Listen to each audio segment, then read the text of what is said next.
Hello, everybody! How is everybody? I should probably turn the cyberpunk bar background off. Aw, You I had like something? it. Okay, we can turn it on. Keep it on, if you'd like. What was? Look. I had not thought death had undone so many. Sighs, short and infrequent, were exhaled, and each man fixed his eyes before his feet. T.S. Eliot, The Wasteland. Yes. We are, I believe, as the kids say, back on our bullshit with more Vampire the Masquerade Chronicles. I like how the pronouns at the bottom each use a completely different style. We have he, they with no parentheses. We have the GM with parentheses. And then we have parentheses and she, they. And it's just like, there's no consistency across all three. It's because mine cannot be contained. Clearly.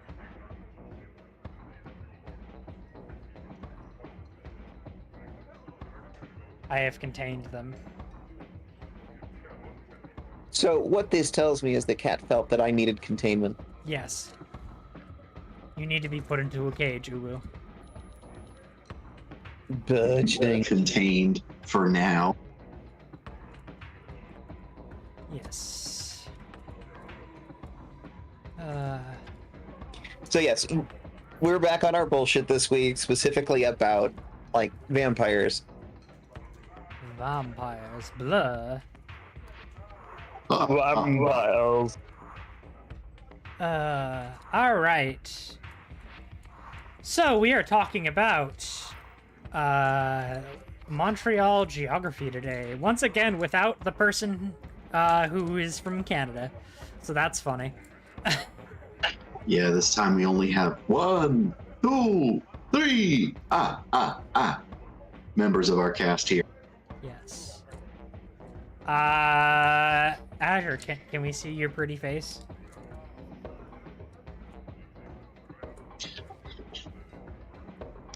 Azure's over here like, which one? There's 52 of us. Just one of them. He's looking. Trying to make a non-self-deppy joke. It's like, wait a minute, no, can't use that one. Can't use that one. No, no. Done that one already. No. Mood. All right. We're just kind of gonna go section by section here. Everybody have their books open and ready to read to our beautiful audience. All right. Yes, Mrs. Cattenbows.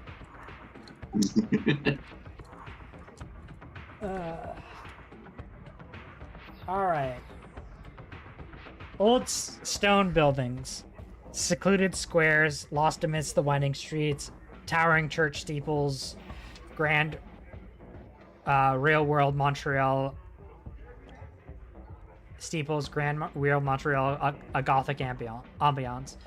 Montreal's world of darkness counterpart is not a city of sublime and timeless beauty, but one of subtle and unmistakable dread, embodying more of the gothic and than the punk side of the gothic punk equation. The fictional Montreal shadows are darker places where secrets fester. The trees on Mount Royal are gnarled and twisted like the very core of the old world, where the old buildings run down and the rundown churches lie in the shadows of the city's skyscrapers, silent witnesses to the horrors of the night. Over 350 years of the Sabbat presence have left an undeniable mark on Montreal. Its people have become blind to the crime and suffering. Indifference is a means of dealing with the monsters that roam in under the cloak of darkness. Many have learned to turn away and ignore the sounds of screams, thankful that the sounds are not their own pleas echoing through the night. Still, others give in to the evil and inspire others to do the screaming. One city of 1,000 steeples, as Montreal is known, is is in the firm grip of religion, which offers hope, but at the same time is all willing to condemn those who chose to ignore the word of God. No matter where one looks, a steeple can be seen reaching high into the sky, a monolithic testament to the historic power and dominance of the church. Montreal has never been an ultra-violent city as opposed to New York or Detroit, but times are changing. Although crime rates and instances of violence have risen dramatically in the last few years, as disillusionment, poverty, and apathy swallows everything, the city's corruption is a different, more pervasive and insidious nature than other North American cities. On the exterior, Montreal seems relatively safe and crime-free. Yes, not the fun kind of dominance, Azure. You know you can say these comments out loud. You were doing so good, I didn't want to interrupt. Nah, interrupt. That's the whole point, is we Okay. have discussions One suggestion. Can we, like, in this, on the book text in the center of the layout, could we, like, zoom in just a little bit so that the text fills the window to make it a little more readable? That, like that? A little more. There we go. Okay, good.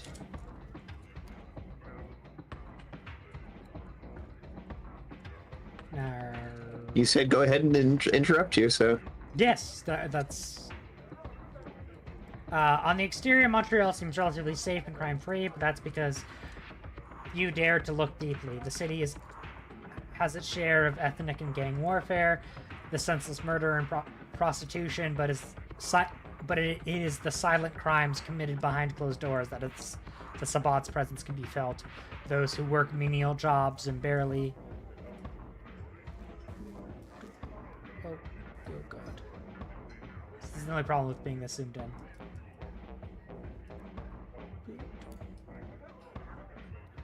Make enough for food and rent to take their anger out on the helpless children. Meanwhile, the wealthy give in to their decadent passions and obsessions. Who do you want to have the second turn? You, Mitha. We can go like that direction. I want to point out one thing, though, and that some of this is perspective. Again, this is a book that is very much from the 90s and speaks from the perspective of the 90s. Yeah, I think they sort of nailed it right there at the end, that it's very much just, you know, the inequality, the wealth gap, people driven to essentially desperation. Talking about crime is very the 90s, isn't it? Yeah, it really is. I mean, when you come right down to it, in the 90s, talking about the crime rate, and imagine I'm saying that with air quotes, is just a dog whistle for, like, we don't like black people.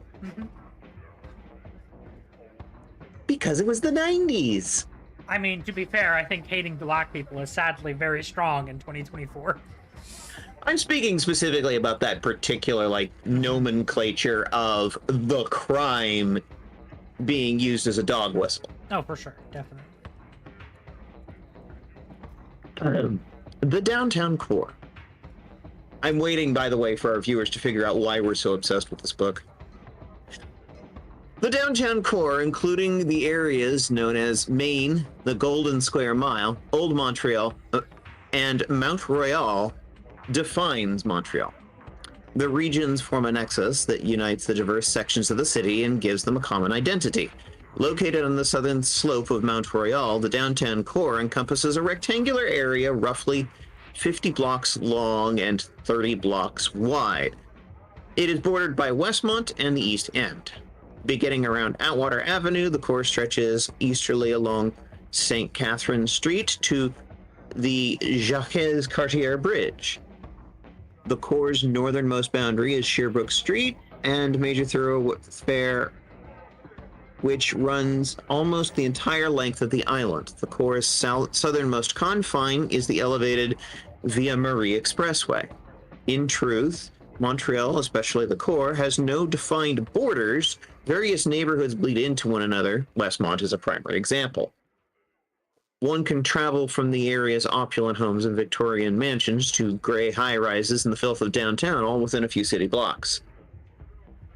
Montreal has a small but beautiful skyline that contrasts with the ceaseless flow of the St. Lawrence River and the still majesty of Mount Royal. No building is taller than the cross on the St. Joseph Oratory, a testament to the strength of the Catholic Church.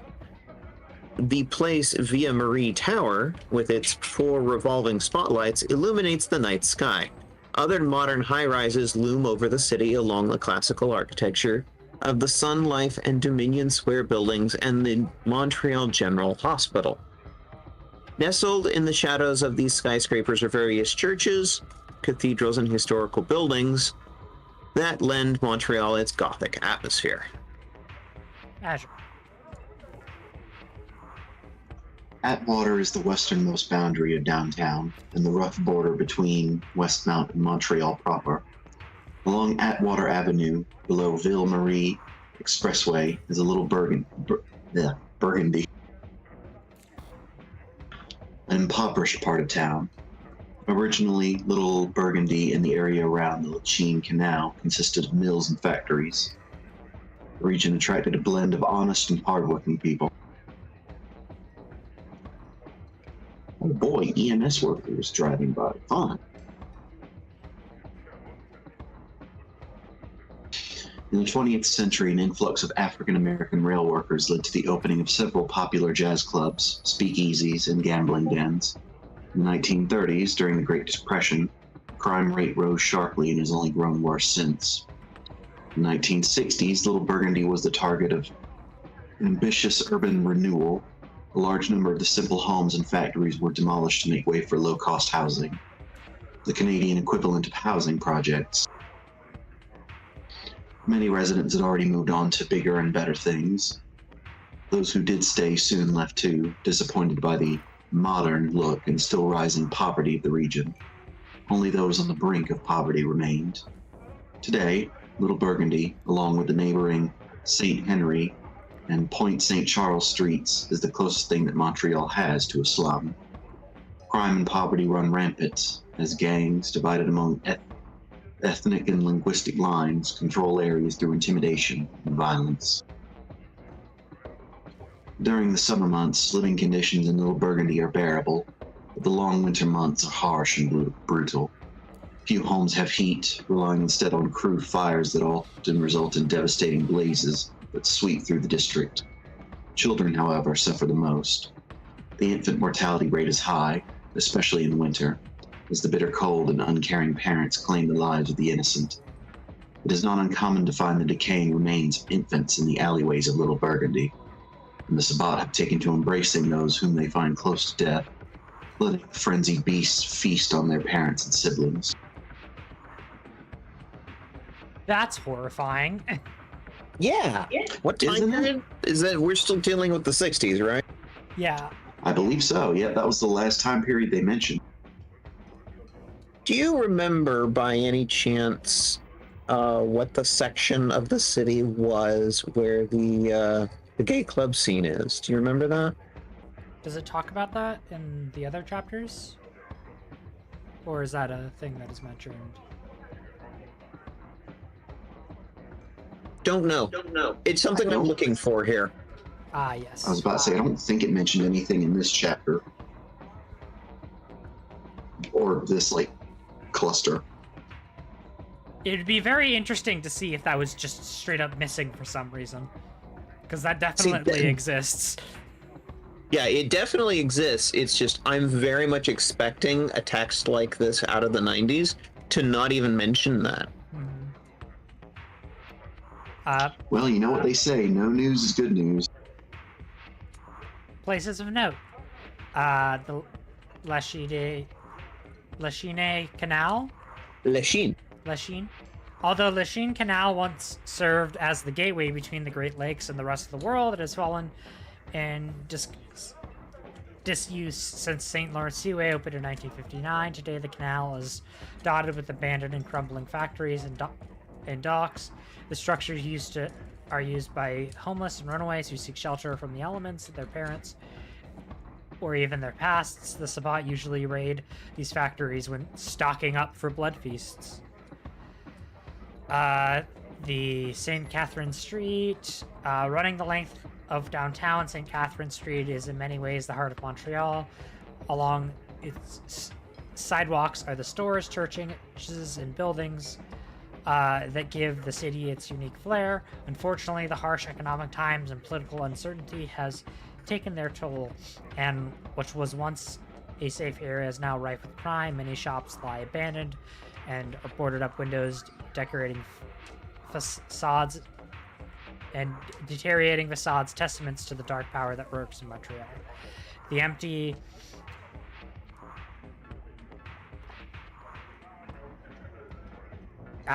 and dark interiors of these stores serve the Sabbat as meeting places, torture chambers, and makeshift morgues. Question. Yes. So I've mentioned before I've been there. Mm-hmm. I would actually describe a lot of like the central run of downtown as being sort of a big strip mall, because there is this phenomenon in Montreal of the underground, not only the rubber tire subway, but there's essentially it's a big long underground mall that runs between buildings, and it goes on for several miles, and it's everything that you would expect a mall to be in the modern era. So it's like, I'm curious when that was built. I'm curious, A, where it fits into the timeline of what they're describing here. I mean, there's B, Underground City right here, so there we go, okay. so I think it might be coming up next. In contrast, Yeah. The still-thriving classical and Art Deco buildings on St. Catherine Street are cluttered with flashing neon signs and advertised strip joints and pawn shops. There are places where forbidden lusts are realized and dreams are sold. The streets attract a large number of homeless and impoverished people who gather in the grimy alleyways and corners, often braving the worst weather conditions, hoping for a few pennies from shoppers and passerbys. A large number of these beggars belong to immigrant families that, unable to earn a living and have no other means, sell their sons and daughters into prostitution to make ends meet. That's dark. Yeah. I also don't love the way they're representing poor people and then the homeless. Yeah. That's... It's not exactly placing blame, but it's, you know... It does have this strong feeling of blaming the poor for being poor. Yeah. And I'm not a fan of that. You know, having been poor once. I'm still fucking poor. Not that poor, but... Yeah, exactly. Yeah, Nightfall is when both undead and mortal predators roam the streets. Is another threat entirely. Rapes, muggings, murders, and gang violence are on the rise, taint the downtown atmosphere. Most people tend to travel in groups and stick to well-lit areas and give beggars and the homeless a wide berth. Although this area is merely commercial and financial district, a variety of apartment buildings and rundown row houses line the dimly lit side streets that intersect St. Catherine. The conditions of these places are wary, but most of are roach-infested one-room apartments, burned out shells that are rented at exorbitant rates. I wonder how much of this changed after the turn of the century, because when I visited, it was in 2004, and that was not my impression. So it's like, is this very much an impression that the book is trying to spin as, like, this is our setting? Mm-hmm. There's definitely... But... Or are they just, like, 10 years before what I saw? I don't know. The thing to keep in mind, definitely, is, and this is what they started this with, is the world of darkness, everything is darker. The shadows are deeper. The problems a little bit more controversial, a little more skewed, those types of things. So, like, I think this is definitely an exaggeration of the problems that are actually faced in those times. And it's very like trying to put out a vibe, you know? Like this is very clearly trying to sell you an image of what this place looks like, especially during this time period, which is certainly driving the point home, you know, but it's also it feels very sensational. Yeah. And I just want to make sure to draw a very careful line here, is that this is fiction. Mm, This is not reflective necessarily of the reality. yeah. All right, Mitha. The underground city, located beneath the downtown core and covering over 30 kilometers, is a vast underground network of tunnels, malls, metro stations, and government offices known collectively as Underground City. The whole complex is connected to the metro, the rubber-tired subway, which makes it possible to travel to virtually any location within the core without having to step outside. The network is densely packed with countless narrow corridors, each lined with small stores and restaurants. It connects to many malls that make up the underground. By day, the complex is relatively safe. The number of shopettes and security guards keep crime to a minimum. After dark, however, the underground city becomes the domain of the Sabbat. The majority of the tunnels and the hallways are gloomy and poorly patrolled. Strange sounds and screams can often be heard coming up from the shadows. Sabbat takes great pleasure in toying with unsuspecting shoppers and employees. Oh. Ooh, I don't like that.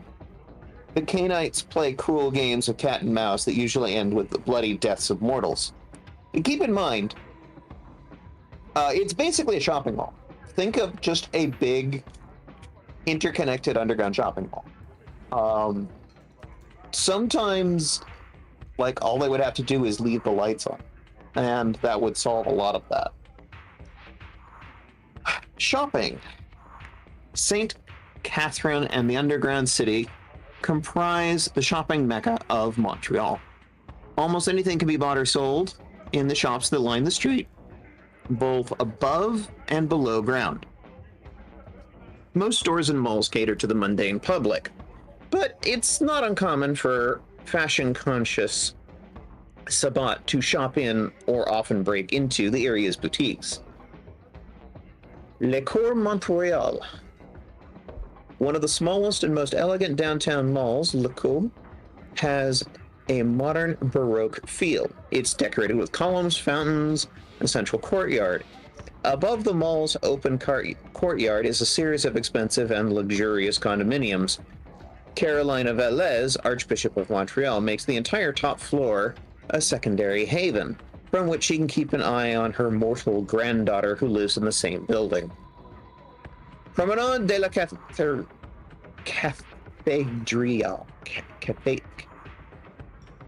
Cathedral? Yeah, whatever.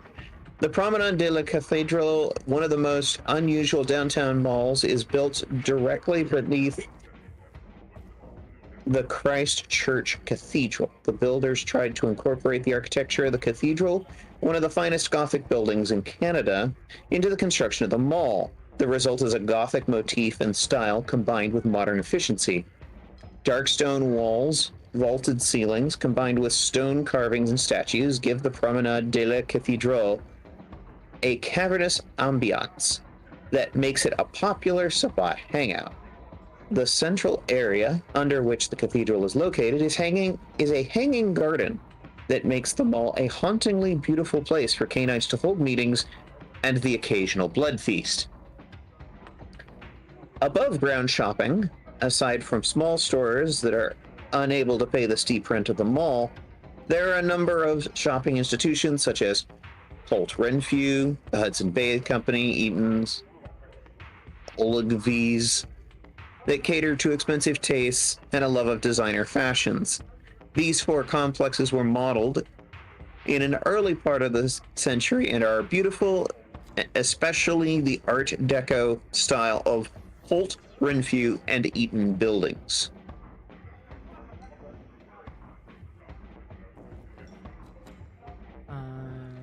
You want to take over for the next couple, Azure? The nightlife. Bishop Crescent and De La Monte streets, which intersect St. Catherine, are bastions for the majority of Montreal's mega clubs. These top 40 night spots, with their multiple bars and dance floors, attract underage youths and those wanting to lose themselves in alcohol or sex. Crescent Street is the most famous of these three streets. It houses the Hard Rock Cafe, Sir Winston Churchill Pub, and Thursdays. St. Catherine is also home to a number of seedy strip clubs, such as Club Eden, which features, for select customers only, child dancers of both sexes. Not a fan of that.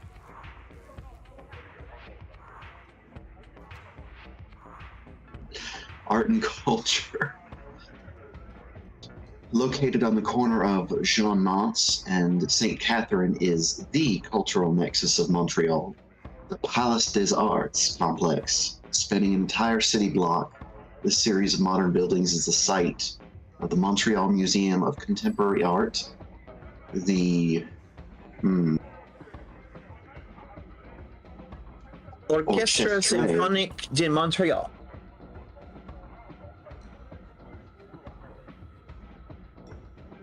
I could not repeat that if I tried. The Grands Ballets Canadiens and Les Opéras de Montréal.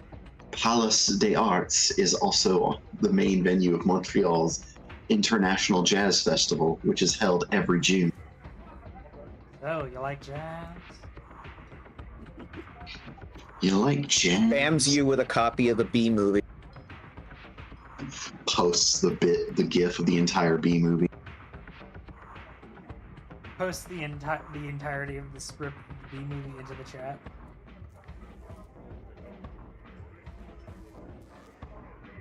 Just makes a bot that will randomly post the entire the script line by line every 30 seconds. All right. St. James United Church. St. Catherine's and city councilors lost amid the facades of cheap stores that are characteristic of this stretch of St. Catherine. St. James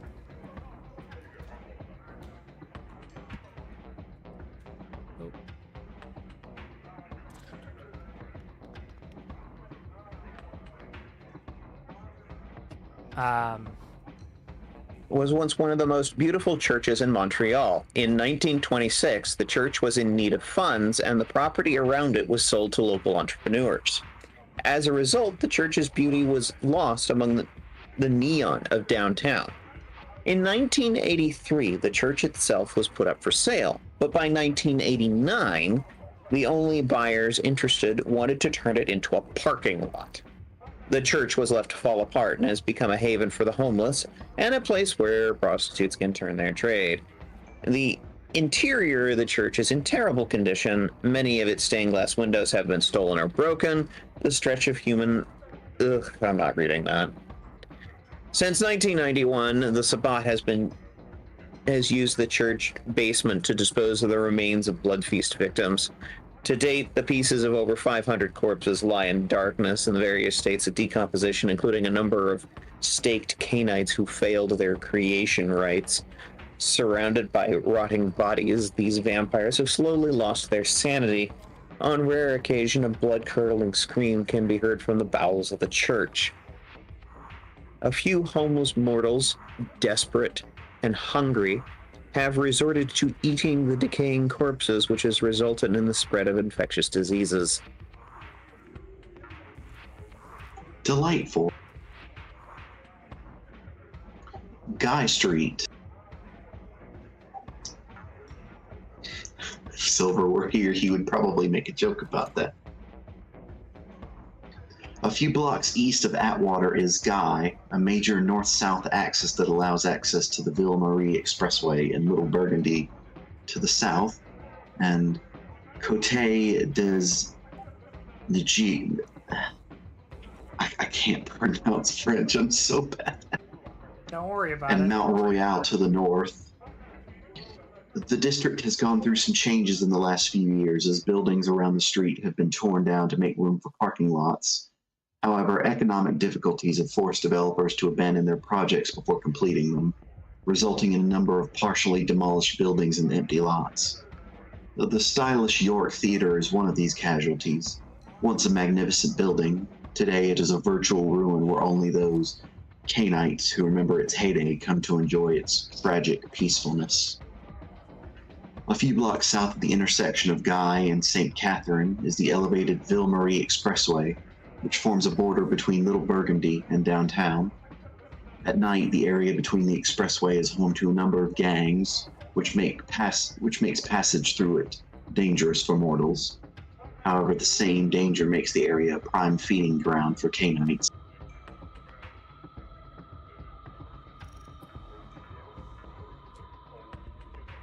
Places of interest.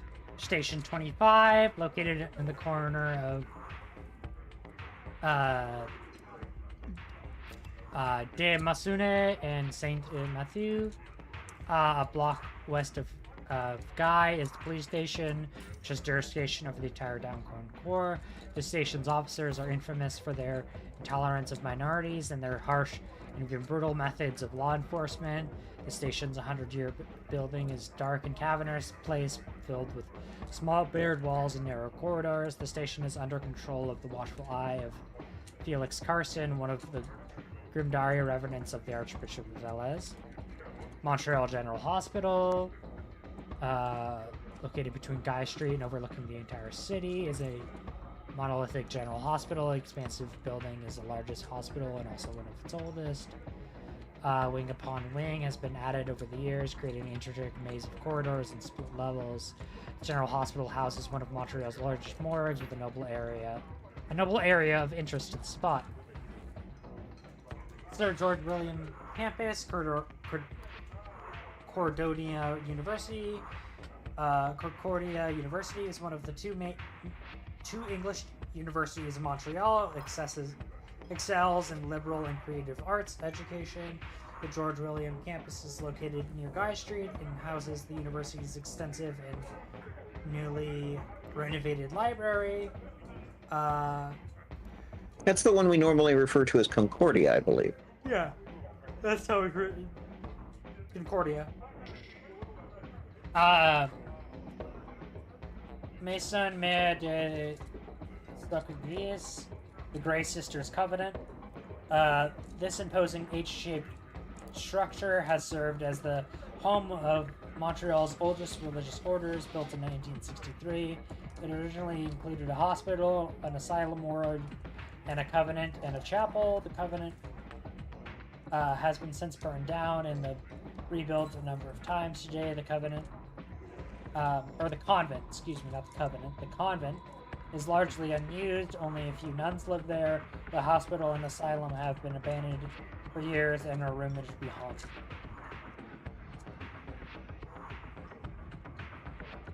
Place is haunted, yo. Reload's gun. Shit's haunted. Street haunted. Sherbrooke Street. St. Catherine and Sherbrooke are separated by only 2 blocks. They couldn't be more different. Whereas St. Catherine is bustling with malls, bars, and strip clubs, Sherbrooke is upscale and high class. Nearly traversing the entire length of the city, Sherbrooke runs through a number of different areas, from East End to downtown, to Westmont, and finally to the middle-class neighborhoods of Notre Dame de Grâce and Montreal West. Sherbrooke, between Guy and St. Laurent Boulevard, is where Montreal's wealthy go to shop. This stretch is lined with designer boutiques, art galleries, and the city's most prestigious hotels. The Ritz-Carlton, Kempinski, and the Westin Montreal hotels dominate the area. Limousines from Westmont and Outremont ferry Montreal's elites along this road to their social functions, sheltering them from the reality of the city. The Golden Square Mile. The area known as the Golden Square Mile is located directly north of Sherbrooke, between Guy Street and McGill University. It is here that, years ago, Montreal's elite, including the Molsons, O'Keeffes, and Bronfmans, built their sprawling mansions before moving on to Westmount or Toronto. The streets north of Sherbrooke escaped the development in the 1950s that drastically changed the look of other areas. Today, large homes and mansions dot the steep streets, creating an antiquated atmosphere. McGill University. One of the top universities in Canada, McGill dominates the Golden Square Mile and downtown. Its main campus is located on McGill College Street, above Sherbrooke, and contains a number of Gothic buildings. The campus grounds rival those of American Ivy League schools, and their buildings spill over several blocks, making McGill a virtual city in its own right. McGill is connected to the vast underground city, giving the Sabbat access to the school's numerous libraries and buildings. Montreal Museum of Fine Arts on Sherbrooke, between Redpath Street and Avenue de Massey, sits one of Montreal's architectural marvels. The Museum of Fine Arts' neoclassical facade and white marble interior make the building a veritable shrine to some of Canada's most prized artistic possessions. Canadians of taste are interested in the small exhibition hall known as the Chamber, which has opened primarily to select members of the Society of the Museum and Montreal's artistic community. The Chamber is open on Wednesday nights for special exhibitions of postmodern performance art organized by the Rosé and Creamy Jade of the Widow's Coven. Most exhibitions consist of live evisceration and sculptures of human limbs and flesh. Special mortals who attend usually simultaneously repulsed and fascinated by what they see, and they often leave with a desire to perform their own works of art. Angels Fall. Sheltered from the rest of the city, a 12-foot high stone wall and thick trees is an abandoned mansion of Ravenscrag, which has served as a mental hospital during the 1950s. The home was vacant until Ezekiel and his pack 25:17 turned into their lair and opened the club called Angels Fall. The club is a dark, brooding atmosphere, and the location makes it a hit with the Sabbat, especially those members of the Young Covens. Angels Fall is open to both mortals and Canaanites. Most humans don't survive the night. The main dance floor is located in what was the mansion's ballroom. The original wooden floor was replaced long ago with gray linoleum tiles for the asylum, and the linoleum has been stained from years of use.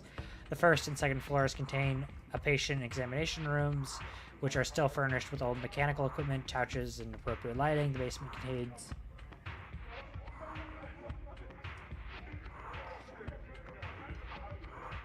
an intricate system of corridors that cells are limited by black lights and candles. The basement also houses human remains of the past inmates and recent victims. Each member of 2517 has a personal haven in Ravenscrag, hidden in an intricate system of secret passages. These tunnels lead to the mansion's ruined chapel that serves the Covenant's communal area. So again, I ask a question, DM. How much of this survives into like modern era? How so? Like this specific location? Because I mean, we're very clearly trying to like paint this idea of, these are some of the Sabbat's favorite hunting grounds. Yeah. So it's like, how much of this still exists in 2024? I mean, it depends. It depends on what happens to the Sabbat. It depends on where you want to take the story. If you end up running a game in Montreal, it's certainly giving you, gives a GM a lot to think about. Though. I don't know if that's an answer. That feels like a very relatively non-answer. Yeah, that comes across as an extreme non-answer. That feels like the DM is not really willing to answer the question. Secrets. Yeah. I mean, I imagine the Sabbat-run establishments, if they were popular enough, were probably just taken over by mortal owners or taken over by, you know, whoever, you know, takes over the Sabbat or whoever takes over, you know, in that direction. You know, it depends on what happens and what story direction you go with, but, you know, I imagine some, you know, if it's the Sabbat still there, these locations are definitely still there. But if it's somebody else, it could be something of a, oh, we don't go there because of the things that have happened there. But it also could be, these were the hot spots that mortals liked and they stayed that way, you know? If that is a more appropriate answer to your question. We are coming up on an hour here. Do we want to take a quick break? I think you might need a break. I am yawning big time. I need to go walk around for a quick sec. Why don't we do a bio break? Everyone go piss theys and non-gender Go non-specific. piss genders. Yeah, go piss genders. Go take your meds, drink some water, get a snack, get some dinner, and we will be back. And we're gonna run some ads real quick. Bye.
Hello?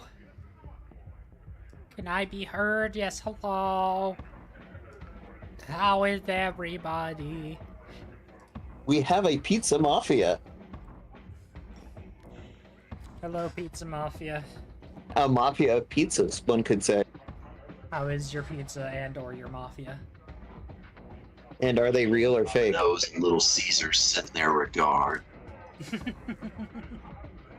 Not sponsored.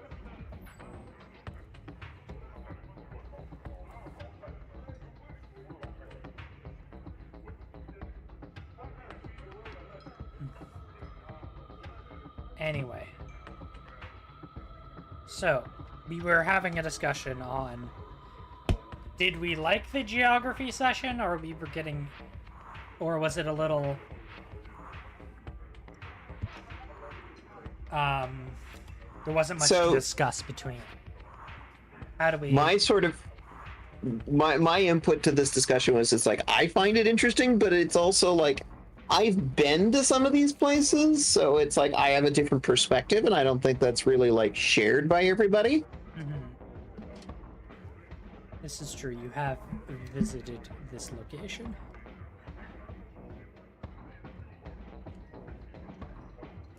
I don't know, Asher, how do you feel? Like,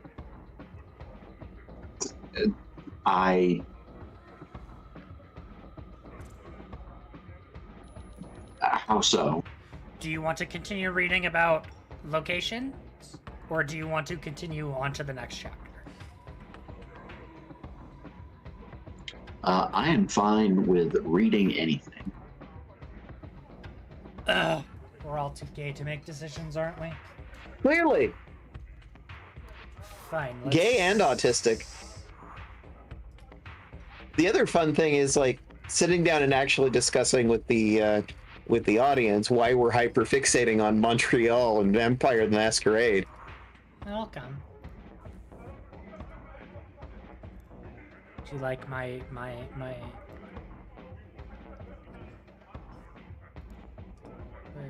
where the heck? I know we're at the East End. Seen that.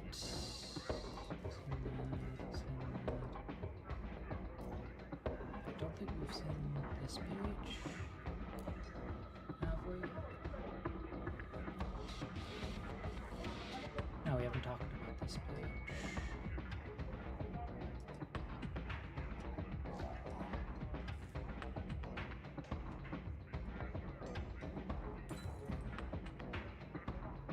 Yes, this is what.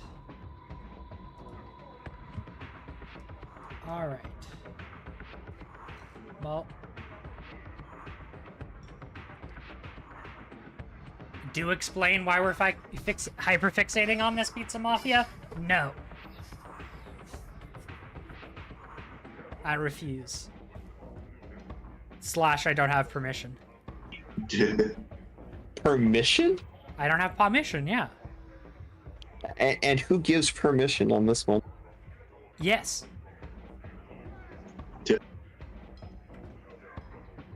You The need... DM is evading me. I need permission from Silver, and Silver needs permission from me. And you all need permission from each other. I feel like we're having a discussion about different things.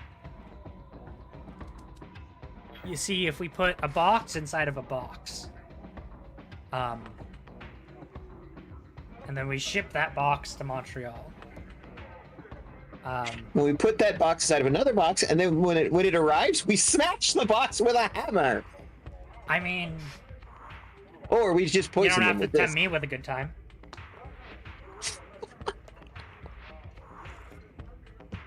Don't mind me and my Harley Quinn and Poison Ivy art on my wall, and a second one already in the mail. Okay, I won't. I do like a woman with a large hammer. And a woman with plant powers. And a fish with a spear.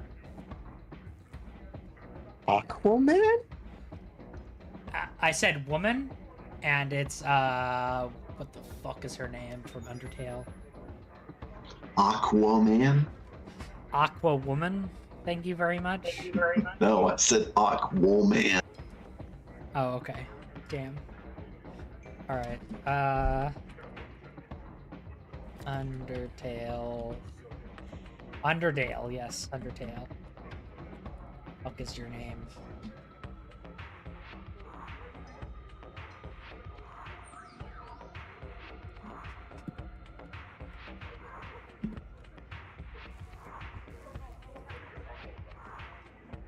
Yes, this is very much the correct thing to be looking up in the middle of Undyne.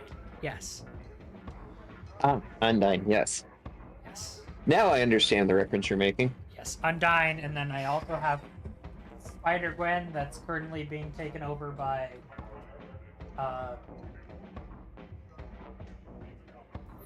Venom. Venom, yeah. Venom, if you will. Gwen. I have very good art on my wall. Anyway, we should probably Why are we talking about the art on your wall? I don't know. Because I was just describing why I like women with hammers. And then I had a massive tangent because I am autistic. You know what? That's fair. All right. We do know that. So what this tells me is like we're bored out of our minds reading from this book. No. I don't think it means that necessarily. You're trying to talk about anything but. No. I was just getting sidetracked. All right. The East End. Boulevard Saint Laurent marks the rough border between Anglophone West and Francophone East. The neighborhoods and districts that lie beyond this dynamic boulevard are characteristically French and to a certain extent more European than the areas of Montreal West and Westmount. At the same time, the East End is urban. A large percentage of Montreal's population, including a number of immigrants, live within the narrow confines of this part of the island. This neighborhood of East Ends are reminiscent of 18th century Montreal with quaint 2-3 story homes that have spiraling wrought iron staircases and hidden courtyards. The urban density of the area has led to an increase in crime. Many row houses shelter dark secrets, incest, and abuse. Lovely. Okay. The Main. Loosely bordered by St. Laurent Boulevard and St. Denis Street, the most vibrant district in Montreal. A large number of ethnic communities, including Eastern European, Jamaican, Jewish, Italian, Portuguese, and Greek, are nestled between the side streets of the Main. Each community effuses its ghettos with a unique flavor, but also with a particular prejudice and superstitions. These communities have always been banes to the Sabbat. Their insular nature and constant arrival of new immigrants make it difficult to detect foreign Canaanites.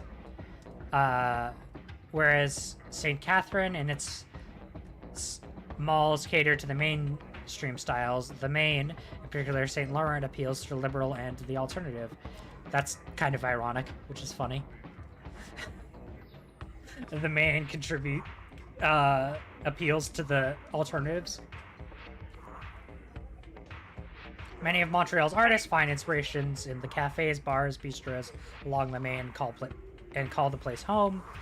Leonard Cohen and a painter, Amelia Bordeaux, among other notable artists, began their careers here. Yet St. Laurent openness is also its greatest weakness. Deviance and the desperate can also sate their hunger on a number of vices that can be found here. Drugs and prostitution are a major problem, as junkies and perverts roam the streets. Again, the use of that word. Yep. I mean, deviance, vices. Yeah, these are not. Realize what's being painted here. It's like This is painting the LGBT community as, dark, destructive, filthy, etc. Because, again, this is the 90s. As others. Yeah. I mean, Yeah. of course, there's something to be said about an overuse of drugs that is dangerous, of course. But overuse of anything can be dangerous. But look at what they're painting it with. Mm-hmm. They're talking about drug abuse in the same like paragraph as like LGBT people trying to just exist and live.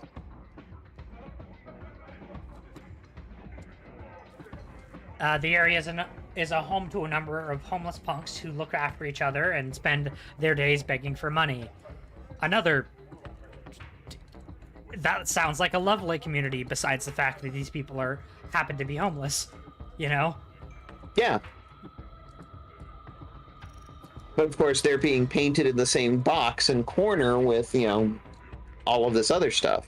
These kids, and this follows up this last sentence, these kids have fallen through society's cracks and are extremely narcissistic and violent. Few live to see their 20s.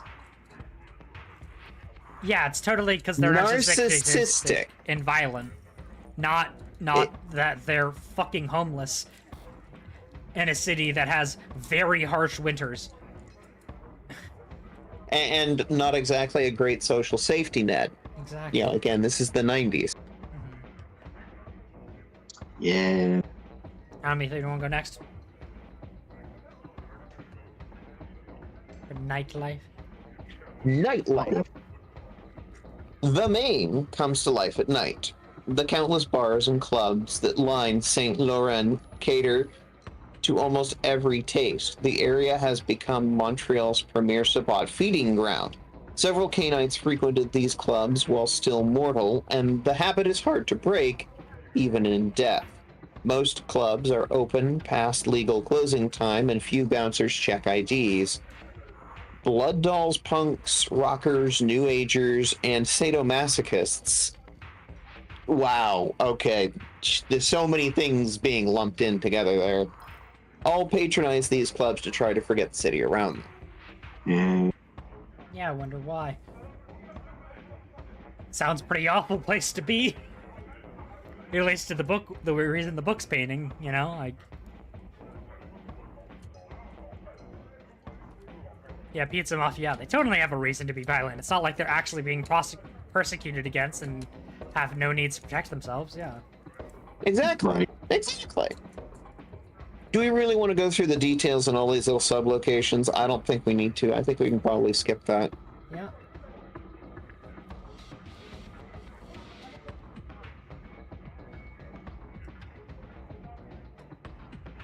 Here's some art that, for safety's sake, I've blocked out. And some more art. I mean, she's just cold and she wants to play some pinball. Let her play some pinball. So right. Places of interest. Probably jump to the old Montreal section, I think. The village. That could work too. The area below Sherbrooke between Berry Street and Papineau is either known as Terrace, Ontario, the Gay Village, or simply the Village. No,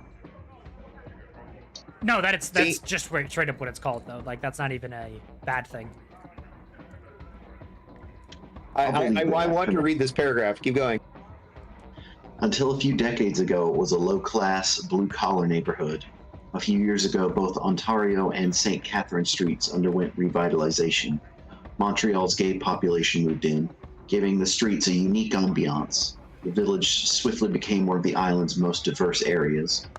Unfortunately, harsh times have resulted in rashes of violence and gay bashing.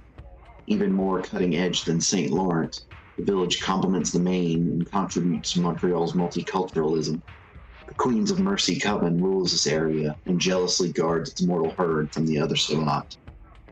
So I find this area specifically interesting. So it's called the Village. It's actually a fairly nice area, in my experience, but again, decades.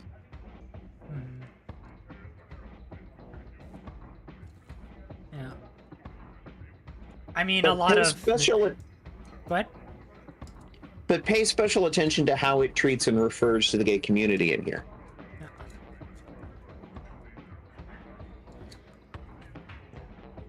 They're protected by the covenant.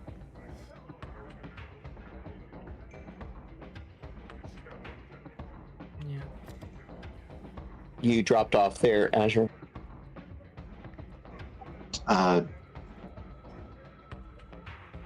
I just said they're protected by the covenant. Yeah. Places of interest. Places of interest. Torreskin, the Ontario Street, a few blocks north of St. Catharines, known for its many tattooed and body piercer parlors, which are open 24 hours a day. Torreskin is owned and run by Taurus Bratovich, revenant who specializes in nude tattoos and is a close associate of the Zumichi Circus Master Zasovich. Taurus also enjoys providing special order victims from children, paraplegics, nuns, Siamese twins, to the occasional celebrity for select canine patrons. Nightlife.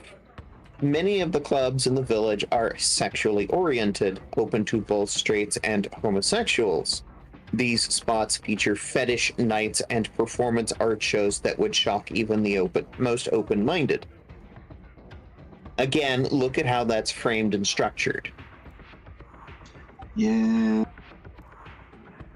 Under the influence of the Sabbat, and more importantly, Queens of Mercy, many of the area's gays have begun lashing out against those who have harmed them. Gee, I can't imagine why. The village can be dangerous for those who don't, air quotes, belong. Well, yeah, if you treat people like shit, they're gonna protect each other. What the fuck do you expect? Yeah. Heaven is, for the time being, the premier gay club in Montreal. Its 3 floors are beautifully decorated in a celestial motif, with hanging dance floors resembling large clouds. Heaven's funky atmosphere and the cutting-edge music attracts Montreal's hip gays. The club also serves as the lair of the Queen of Mercy Coven. See, now, that actually sounds like a fun spot. I wouldn't mind visiting someplace like that. In fact, DM, make a note. We're going to heaven. DM, make a note. I want to go to heaven. Fame. Add this to your notes. Just It's pull like, up this my is a Google spot. Dogs right now.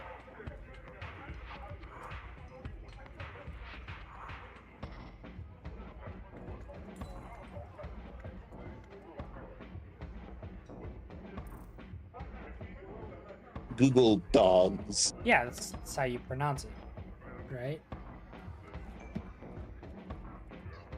She has a perfectly circular blanket on her. Well, let's see. Old Montreal. Well, your character's Downtown. from the village, right? Correct. So, you know. In fact, like, it sounds like it's like this is a spot that we'd at least be familiar with. Mind you, like, a lot of, like, my character's references are using a separate establishment, but it would probably be in the same area. Yeah. What character for what? Don't worry about it. Don't worry about it. Old Montreal. I believe it's... Ye. Downtown has its high-rises and the underground city. The main has its diversity and ambiance. It's old Montreal that gives Montreal its historical appeal. Located south of downtown, the old quarter encompasses a fairly large area that extends from University Street to Jacques Cartier Bridge. The region was destined to become an industrial wasteland had it not been protected in the 1960s by both Mortals and Sabbat. Mortals were concerned for the district's historical significance. The Ville Marie colony was established here. The Sabbat wanted the area protected, and because of its many tunnels, corridors, and underground chambers, which the original settlers in Sabbat had built and expanded since the 1600s. By day, Old Montreal is picturesque. It attracts tourists and locals by the thousand. By night, a subtle change comes over its streets as a thick fog rolls in from St. Lawrence River. A few street lights, all designed to look like antique gas lights, send shadows dancing across the facades of the aged buildings. The small streets become labyrinthian, instilling a sense of claustrophobia. It's common for the unwary to become lost. Old Montreal is one of the regions that the Sabbat claims as its own. The vampires still make use of the numerous tunnels and corridors that link the district to their communal haven. Few mortals ever dare enter the Old Montreal at night. Not even the police make an effort to patrol it. The Sabbat reigns over Old Montreal, but there are darker powers at work there too. The region's unnaturally dark shadows hide the blood circle of Metathiax, the city's center of infernal worship. See Infernal Rites in Chapter 4.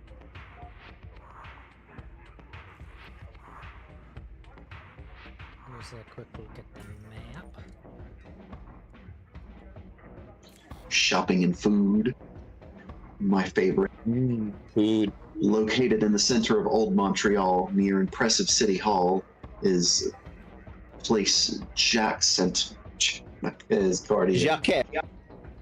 Jacques Cartier, Ah, yes. a two-block pedestrian court where both tourists and locals enjoy the sights.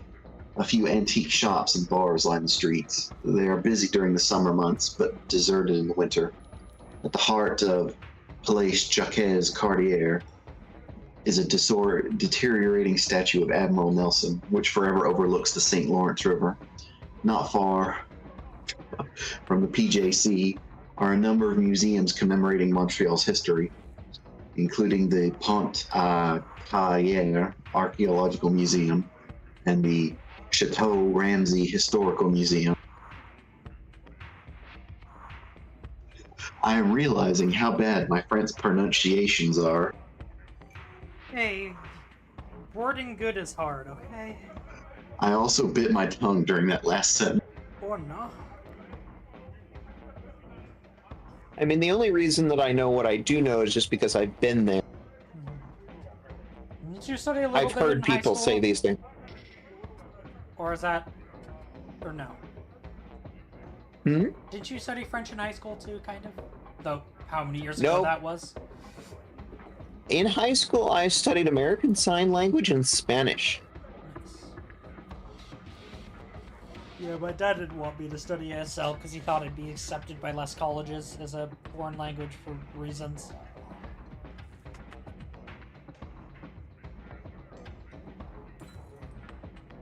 What? Yeah, I don't fucking know.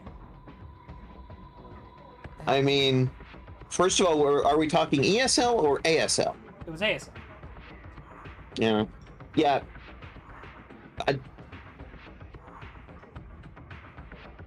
Basically, it just says it's like, oh, certain languages are worth more than others. It's like some people are worth more than talking to others.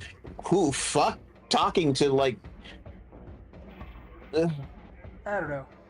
I don't know if it was true or not, but my dad had a perception that ASL was not accepted as a foreign language for as many colleges as like Spanish or something would be. And so I took Spanish. How much of it do you use? None of it.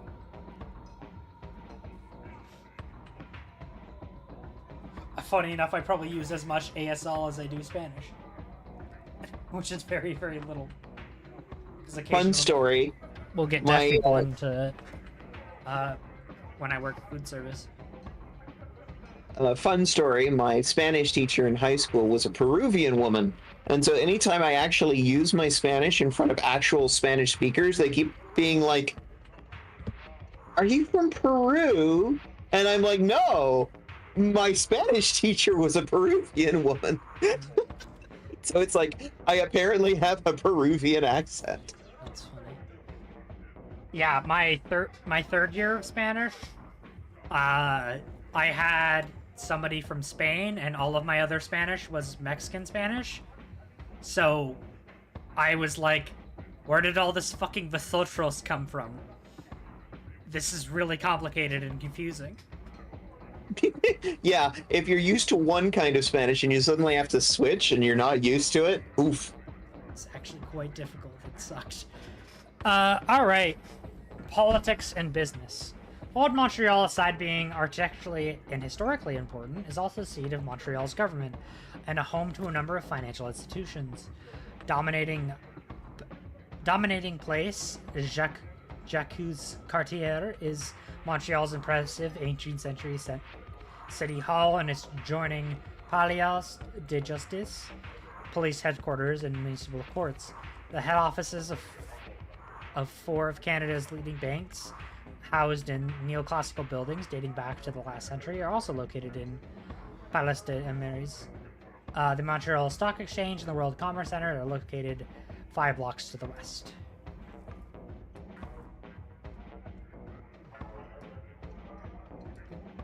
Places of interest. Once again, I don't think we need to read that. I don't think we need to go into like the individual specific locations, but we should go talk about the Montreal section. Yeah. Considering it's like, this is the thing that the city is named for. Yeah. Located at the center of the island is a small mountain after which the surrounding city is named. Montreal's old thick trees, secluded paths contrast with the nearby downtown core. At its base, its mountain is dotted with... Here, in this photo, we see a man trying to escape from someone trying to sell him NFTs. Or cryptocurrencies. Yes. The very common scourge of the 90s. Yeah, something they totally had in the 90s. Mitha, what were NFTs in the 90s? I'm sure they existed. Beanie Babies. Beanie Babies. My guess The internet did not exist in any way that, like, the general public would have had access to until sometime after 1996 when this book was published. Like, I remember being a kid in high school around 1994, 1995, and there was an ad on TV from, you know, a consortium of various corporations.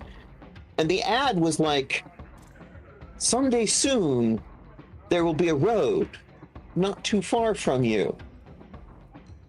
But instead of connecting two places, it will connect two ideas or two people. And that was sort of, you know, the initial stages of what eventually became the internet. Eventually, my high school eventually had access, and like, I think I've sort of never stopped ever since. Mostly because, like, hey, there's other queer people in my computer. Oh, right. I remember. The original NFTs were those little weird certificates you could buy that said, hey, you own this meteorite or some dumb shit. You can still do that. Also, there were like little... Do you remember... Does anyone here remember Tamagotchis? Yes. Oh, I do. Are Tamagotchis NFTs? They were very big in that particular time, and it was like one of those things where it's like every kid had one. Tamagotchis also, just like, feel like The Sims, but less complicated. I'm just talking about something that's a pure money scam. Like, the thing that comes to mind for me is like the dot-com bubble, you know? Like people selling website just names for millions of dollars. Wasn't that a thing? No, not yet. Not until like the 2000s. Yeah, that was early. Like, okay, the dot-com bubble was a little later. Yeah, that was like early 2000s. That was like in the era of when, you know, like MP3 players started being a thing. Yeah. Like Apple had introduced the iPod, and it was like that was an instant cultural sensation at the time. Yeah, but the dot-com bubble is definitely much closer to NFTs, right? I'm just talking about the 90s, specifically the late 90s, whereas you're talking sort of early 2000s. Look, the early 2000s are just the 90s, but less cool. Well, there was also the the giant scare over Y2K. Yes. That's also NFTs. You can put me on record. Everything is NFTs. Every No. scam is just NFTs in wolf in sheep's clothing. I mean, they have a word for this. It's called snake oil. Yeah, it's just snake oil. Snake oils are NFTs. Snake oil goes back hundreds of years. Yeah. Unfortunately. Snake oil. Anyway. We're so bored with this geography section. I would not. I think it's just. I mean, we seem to be making some decent jokes about it at least. I would not It's like- classify this as us being bored. I would classify this as us being neurodivergent and I'm making jokes. It's like I'm very interested in the section about the village, but of course, like that's largely relevant to like my character. So, like, if we're gonna like do anything, I would want to skip over and read the bit about Laval, because of course I have some personal interest there. In fact, let's do that. Anyway, I mean, no, we can keep going on this if we want. Okay. Personally, I think we should do the part about neighborhoods. Yeah. Located Because I think that's going to come up a lot. at the base of the mountain, it's dotted. You're talking about Mount Royal and how it's dotted with trees, with sprawling mansions in Westmount and the Golden Square Mile. The mountain is also a site of two Montreal's largest graveyards. At Mount Royal summit is a park designed by Frederick Law Olmsted. Winding paths encircles the peak and leads a number of glens and picturesque lookouts. As tranquil and serene as Mount Royal may seem, most people only dare visit during the day. The mountain exudes a subtly ominous presence, and its ancient gnarled trees block all moonlight. Near the summit, its eerie stillness descends, and strange noises can be heard in the dark underbrush. In recent years, the park has become a refuge for both hermits and homeless. This book really just harping on homeless people, ain't it? Yeah, it loves to harp on homeless people.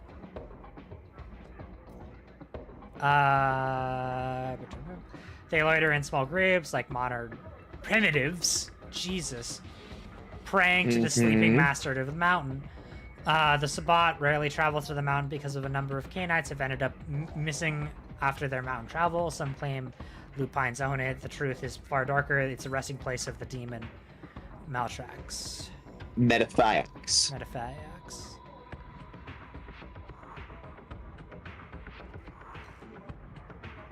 Because, angels and demons are very much a thing in the World of Darkness setting. Also, what did the snake oil do for the Chinese water snake? What did it do? Here, pizza. Now I'm curious about this too.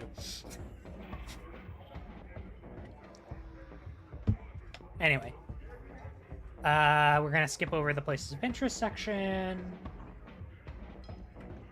The Addermont relieved muscle aches. Cool. The Addermont and is the Francophone counterpart of the Westmont. The exodus from Montreal's Anglophones since the 1970s and the arrival of Francophone elite transformed the Addermont from the lower middle class district to a wealthy area.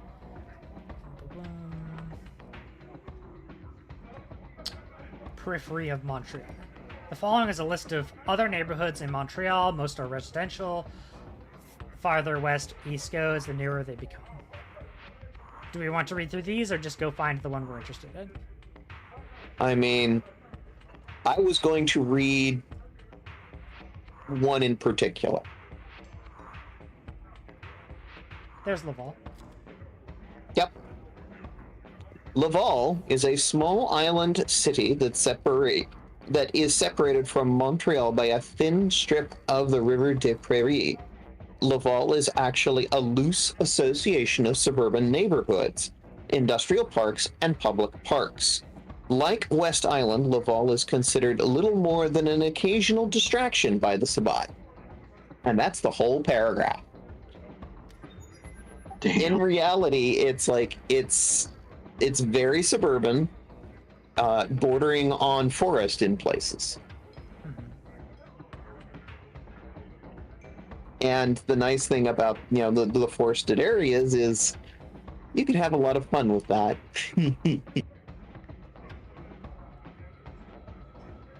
Yeah, and then the outlines beyond the lights of downtown and past the dark waters that surround Montreal is a savage wilderness.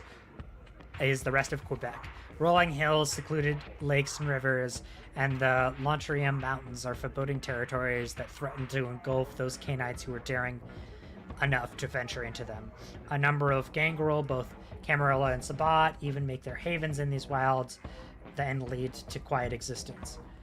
The Garou are the masters of the outland Quebec for the most part. They're content to leave the leeches in control of Montreal. The Garou tried and failed to defeat Methathiacs centuries ago. Now Montreal is a painful reminder of the sacrifice the Huron tribe managed to bind the demon to the island. The Garou are not only lost allies, but they're Mountain Karen. Ultimately, this was a small price to pay to prevent the demon's evil from spreading further. To clarify, this is talking about lupines or werewolves, which obviously are important, but a kind of side, suspicious and unknown part of vampire lore. Of course, it is written about, but vampires don't know a lot about lupines, at least in this time period. Rumors has it that the Shadow Lords might aid Quebec in City's Tremere into taking Montreal from the Sabbat, but even if its alliance is achieved, it won't be long-standing. Although it is not widely known, the unoccasional Ukentia or Bone Gnawers enter Montreal for their own reasons. For their part, the outlying Wendigo have a number of contracts and kinfolk on the Kawande and Kentucky reserves, but the tribe's true power rests in northern Quebec. Here's a very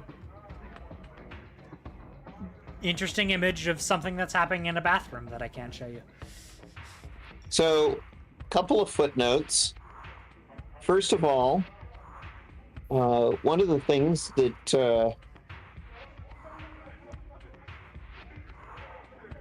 the use of the term Wendigo has a certain amount of cultural appropriation. Absolutely. And, I somewhat object and would actually draw a line saying this is something that should not appear in any story that we do for reasons that are purely, we're a bunch of fucking white people. I'm curious if Werewolf This is out of our jurisdiction. Has that as one of its clans.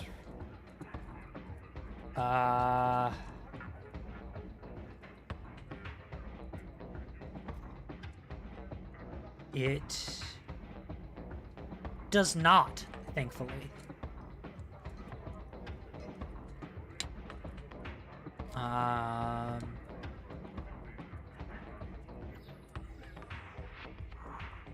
Yeah, that name is no longer in Vampire the 5th edition, so that's good. Good. So I don't know if it was removed or renamed is the only thing. Which edition of Vampire the Masquerade are we dealing with here in this book?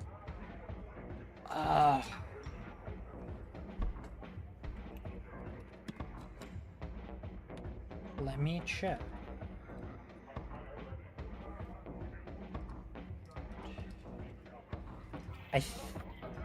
My brain is telling me second, but I just know it was a while ago, and this is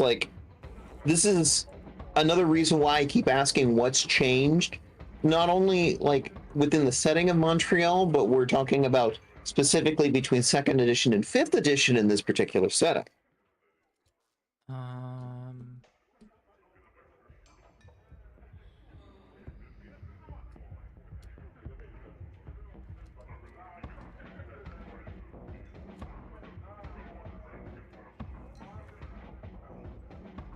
I'm currently back scrolling to try and find something from much earlier. One of the things that I've since learned is that the name for the native tribe of the area is actually also a white invention and is not the actual name. Yes. And so even the name of that tribe should probably not even be used, and use the preferred tribe name. Yes. I'm scrolling back to try and find it.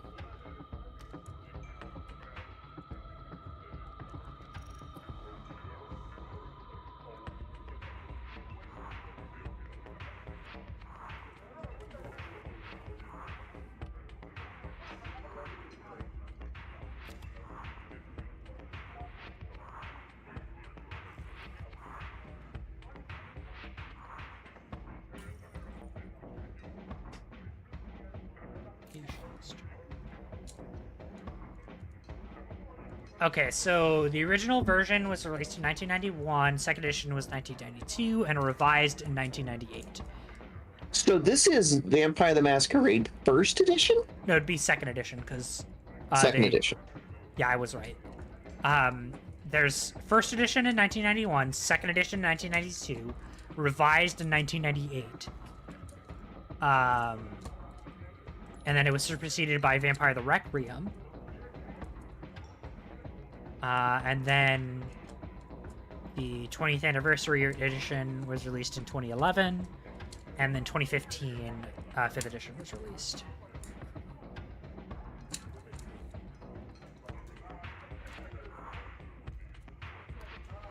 So yeah. I think it was the Iroquois was the misnamed tribe. Yeah, but apparently even the name Yeah, the Iroquois itself is, is French. It is not actually the native name. Correct.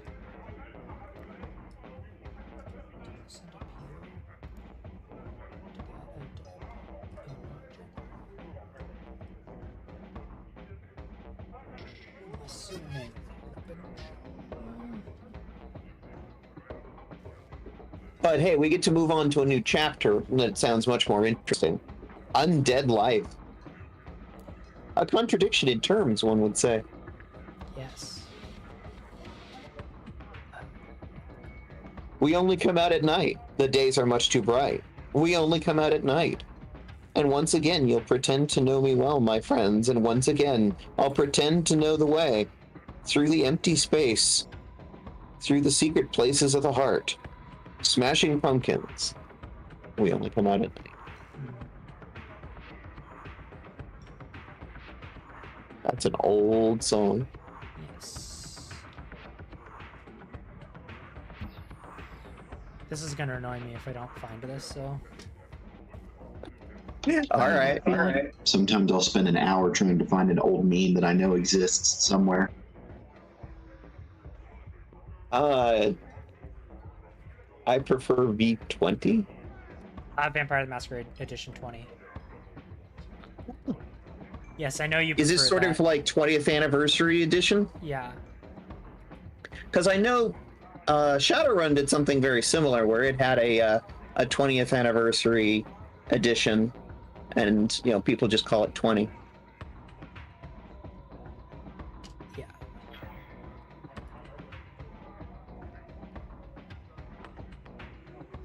This is their actual name. That. Yes, that. Which I still need to learn how to pronounce properly. I wouldn't even know where to start. I just know that it's like that is the name that they prefer, and that Iroquois was apparently a French creation.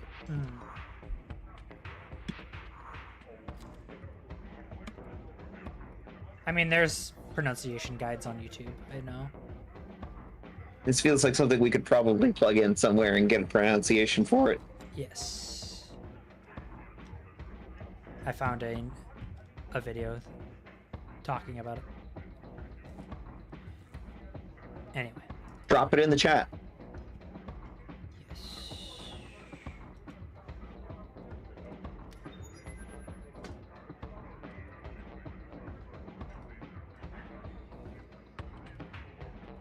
All right.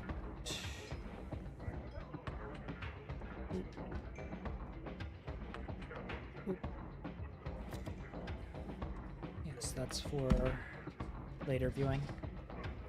So you all need to stay here. Homework for class. Yeah.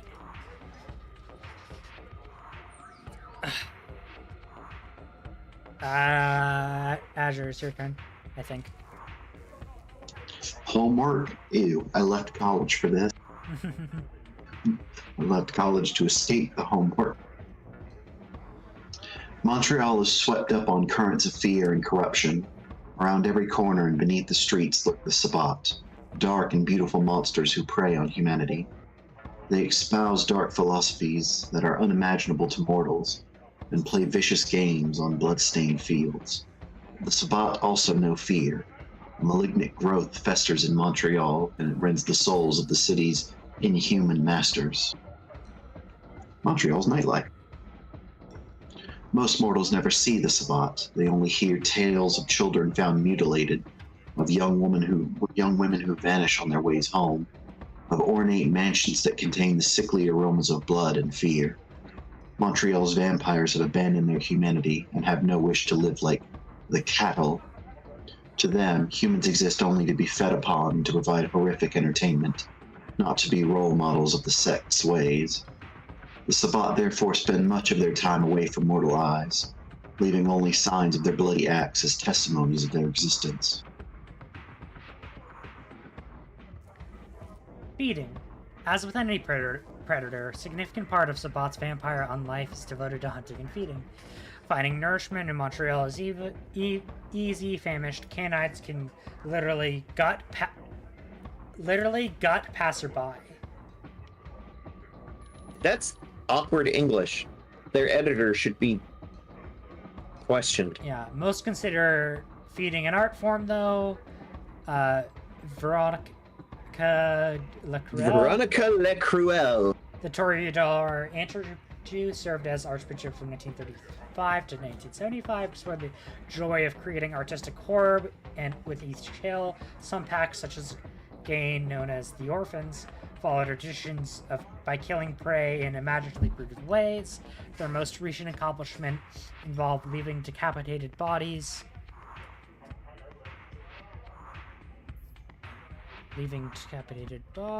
Dangling from highway overpasses, and watching the multi-car pileup that resulted. Most covens follow Veronica's edicts more closely, however, and seek to instill more refined forms of fear.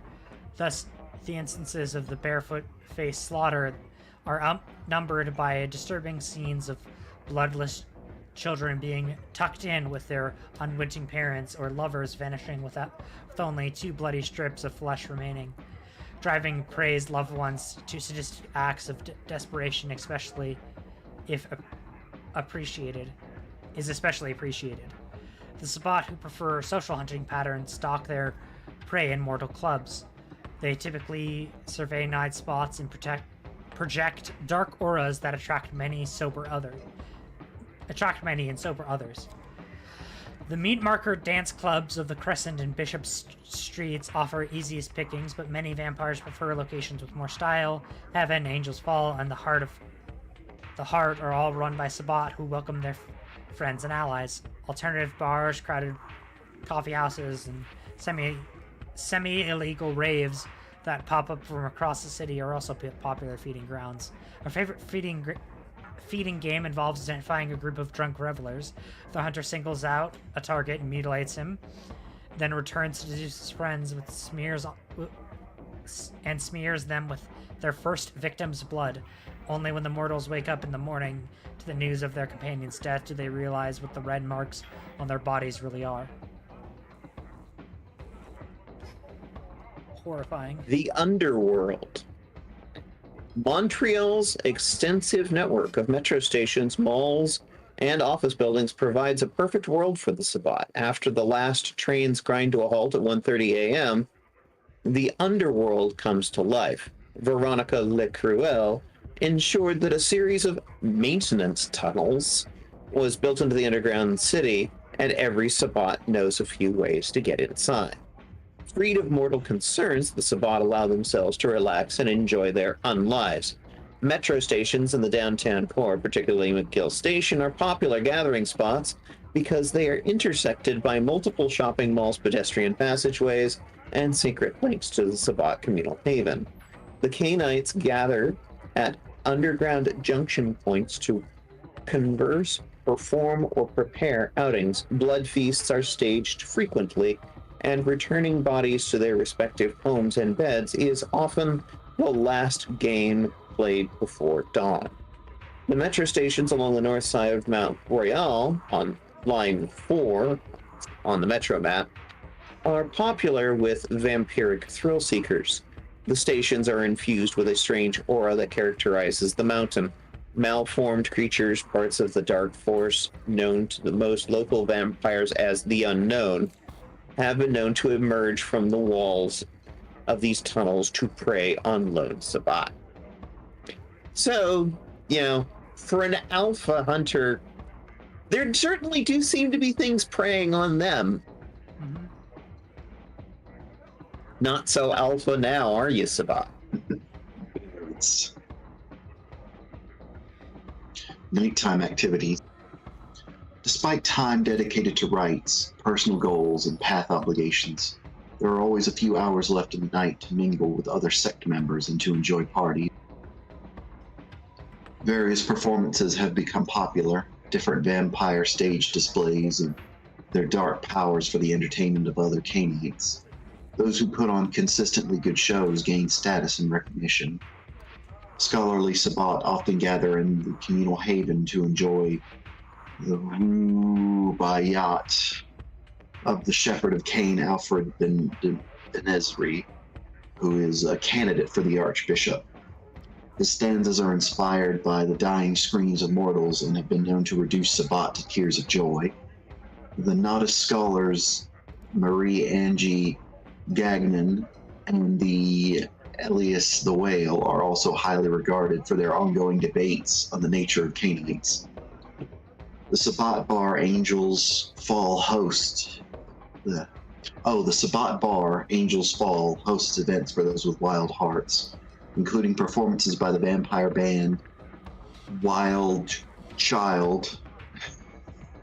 Stylish duels are also fought between warriors such as the Ravnos Anti-Tribu, Cario, and the Asimite Anti-Tribu, Reza Fatir.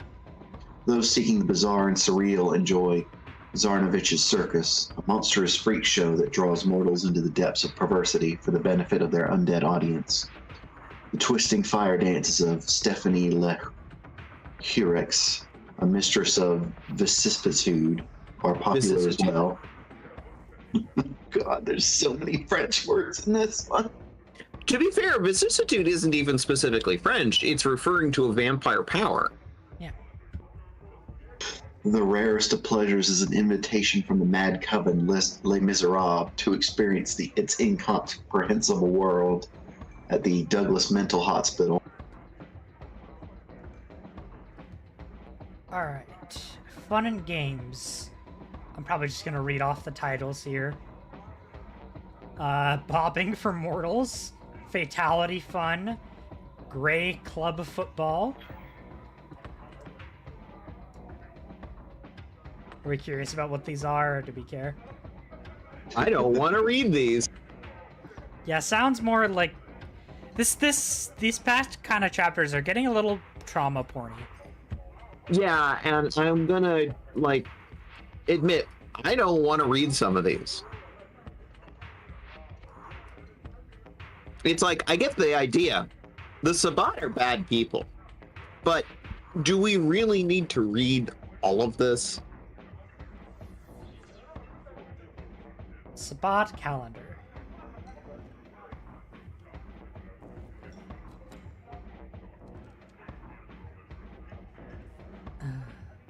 Not every night is dedicated to the mayhem and destruction, not even for the Sabbat. Thursdays through Saturday nights are peak times for those who move among the cattle.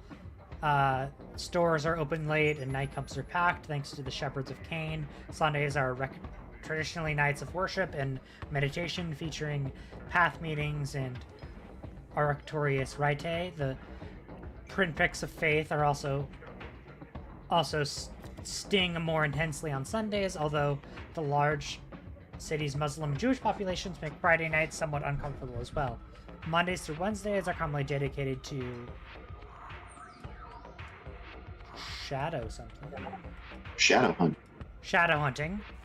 The brave and foolish gather on Montreal to try to confront its mysteries. Those who find what they're looking for rarely escape unscathed.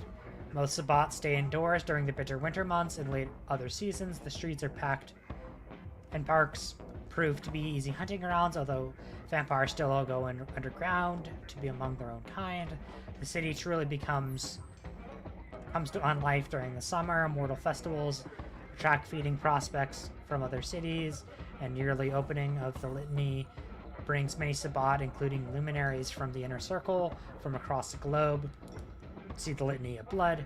Political meetings, path conferences, and wild parties vie for attention in the summertime vampiric population. The best hosts gain allies and prestige. Political tensions tend to attenuate the summertime social competitiveness. Sabbat compete for the title of best party crasher, who can make the most dramatic entrance to a canine or mortal affair. Summer is also features a parallel to recording of exploits in the litany. It's called a brag and bitch session. Yo, me and my homies be like. I love it. Let's keep that. Let's keep that. The brag and bitch session. Visiting Sabbat boasts of their exploits and belittle their rivals, which often leads to violent outbursts, too much enjoying of those attending. So it's just a violent poetry slam or rap battle. Yeah, that's sort of what I'm getting from it. Lovely.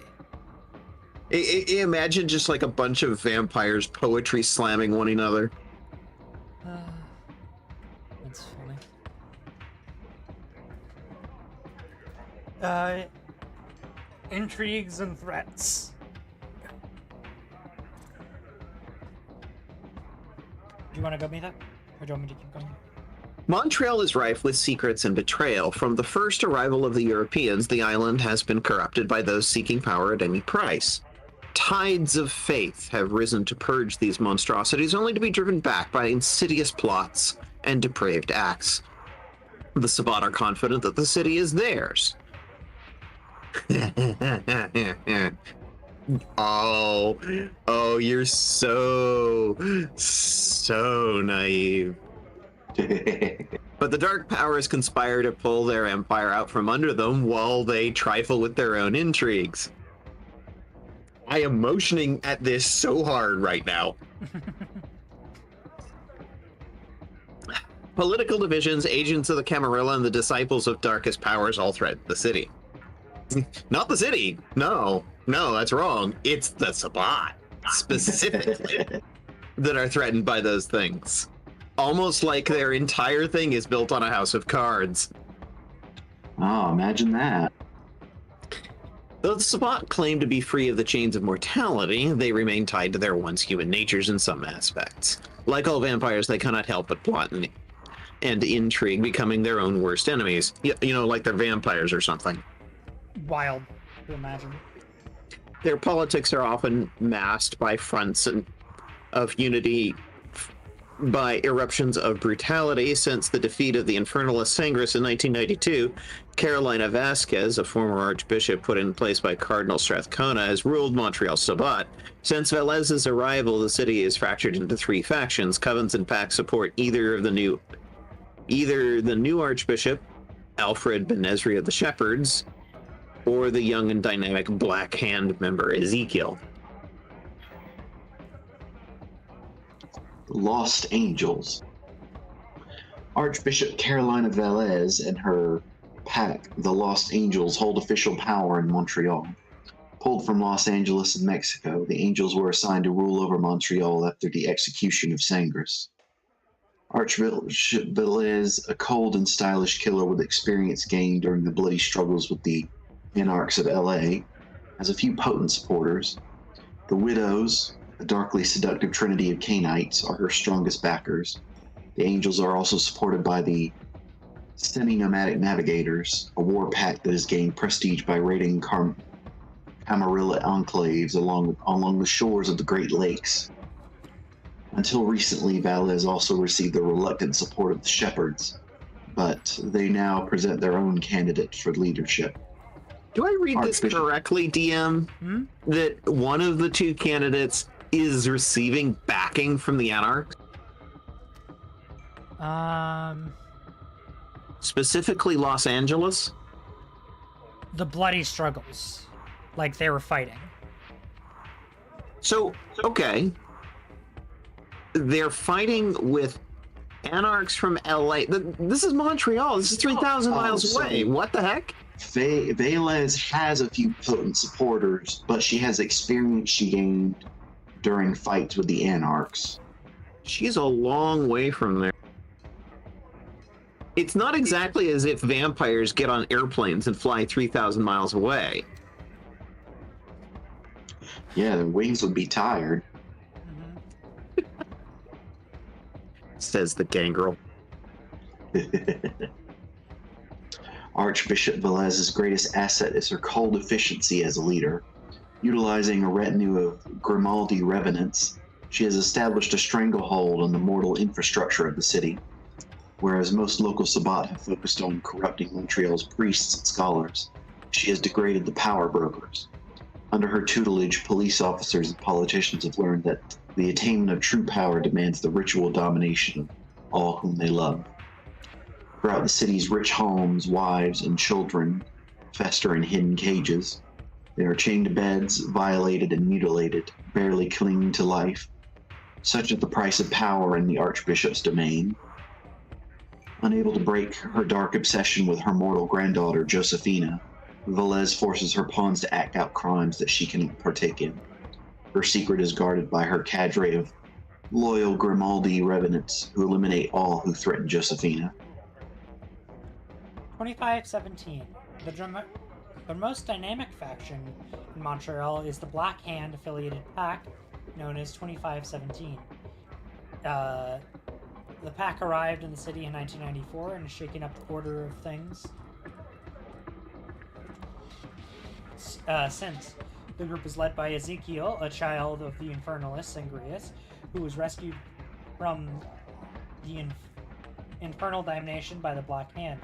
Veterans of the war for Chicago, the pack members reject both the Shepherd's traditional ties to religion and the Archbishop Velez's influence over humanity. Ezekiel is a strict believer in the Sabbat tenet of freedom from the chains of mortal life. He calls for a purging of all the weak and disloyal. Under his strong hand, the city would thrive as never before, or so he claims. The truth is, he's ready to destroy the city rather than see another fool lead in his place. Ezekiel's extreme views and potent charisma have attracted support from the most violent of the city's packs. Les Afornias, or Feniliums, a group that revels in violent secret crime, or violent street crime, is 2517's most prominent supporter. The Wretched, a collection of utterly inhuman Sabbat, also backs Ezekiel. Some who remember the serpent's sire, Sangrius, smell taint of infection on Ezekiel, but both the Hand and the Inquisition have cleared him of charges, little knowing that his ambition is slowly driving him down his sire's path. Ezekiel has spent the last few years making allies in Montreal, and now is ready to make his move. He waits Archbishop Velez's next mistake. Shepherds.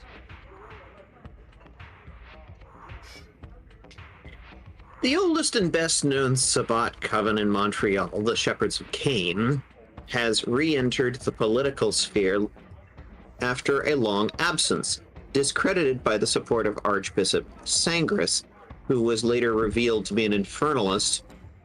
The coven had little choice but to accept the imposition of Carolina Velez by Cardinal Strathcona. As Velez instituted her own policy and disregarded the Shepherds, their support for the Mexican was withdrawn. Okay, did you have to actually refer to him by his nation of origin? Really? Was that necessary? Meanwhile, the arrival of Ezekiel, a physical reminder of the shepherd's error with Sangris, and his insistence that the Sabbat abandon fetters of mortal faith has been interrupted by the Coven as an insult. The shepherds have therefore decided that they need to assume control of the city if they are to achieve their own goals. They have nominated former Inquisitor Alfred Benezri. The shepherds have shaped the character of Montreal and represent the city's conservative core. Ew.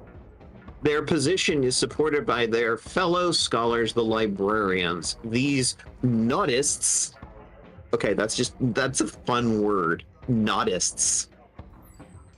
I get the reference, but it's just naudists. They're naughty.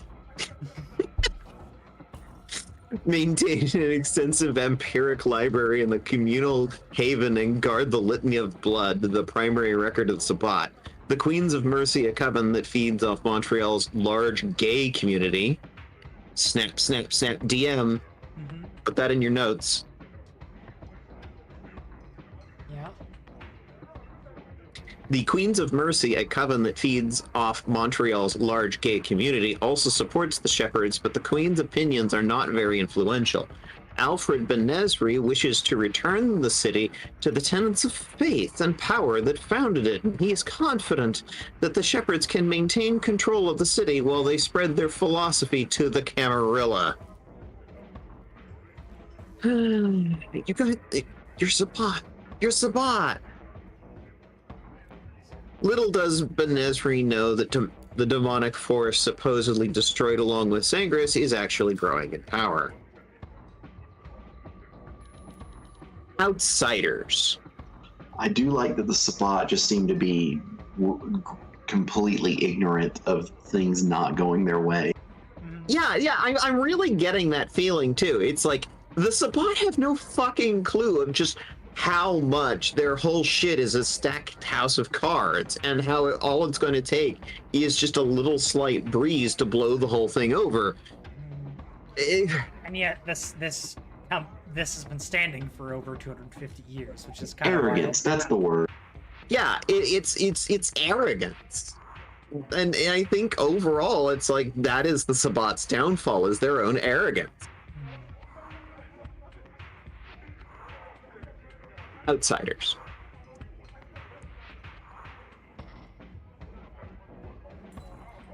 I believe this is you, Yep. Azure. Sorry, I had to plug in the laptop. The struggle for leadership that currently engulfs the city conceals more serious threats to the Sabbat. Montreal's vampires foolishly believe that they have defeated the Camarilla and Infernalists in their region. They consider the former to be cowering fools and the latter to be utterly destroyed. They are mistaken on both counts. Dun, dun, dun. The Camarilla. In October of 1970, federal troops imposed martial law on Montreal. The act disguised Prince Jonah's final attempt to conquer the French city. The Camarilla invasion was a miserable failure, and the Sabbat decimated the prince's ghouls. Jonah himself was to be put to the stake by the current prince, Cranston of Clan Nosferatu. Montreal's Sabbat now considered Ottawa a weak enclave to be toyed with for sport. The Sabbat underestimate Cranston. The Nosferatu has sought out allies among the disenfranchised of Montreal. As the city's political storm brews, there are some who are willing to break the commandments of their sect to seize power. Cranston's envoys rarely enter Montreal, preferring to meet with Sabbat who come to Ottawa on excursions. Sister Evelyn, the pack priest of the violent Les Orphelins, has participated in meetings since she realized that she was being manipulated by her coven mate, Pierre Bellemare. Cranston's most critical ally in Montreal is the shepherd Yitzhak, but the Sabbat is trying to spread the path of nocturnal redemption, the shepherd's philosophy, into the Camarilla, and is willing to abandon some of his brethren to Cranston's minions. Even though she has these supporters, the Nosferatu prince is patient. She believes that her connections will only be useful after Montreal's leadership issue is resolved. A greater threat to the Sabbat of Montreal is Annabelle, the Tremere prince of Quebec City. The Canaanites had never thought of the small Pomerilla enclave down the river as much of a danger. Its vampiric population is less than 20. However, in the 1980s, the Tremere established a powerful chantry in Quebec City, and the Warlocks have taken the city for themselves. Annabelle knows of the dark. DM, make a note. What part? Specifically about the Tremere Chantry. Yes. Annabelle knows of the dark power that lurks on Montreal Island and has set her sights on capturing the place. The local prince's first contact with the Montreal Sabbat was with the Malkavian and Titribu little person who sought out Annabelle's chantry. The prince recognized that it was under demonic influence, but instead of destroying him, she sought out the source of his power. Suspecting that Montreal's potent faith might be tied to his vile master, Annabelle sent her child Valois to the city. Valois has yet to encounter his lord, but made a valuable contract in the Intritribu, Marie Helene. The Tremere in Quebec City had been riding the wave of more French nationalism, hoping to gain more power.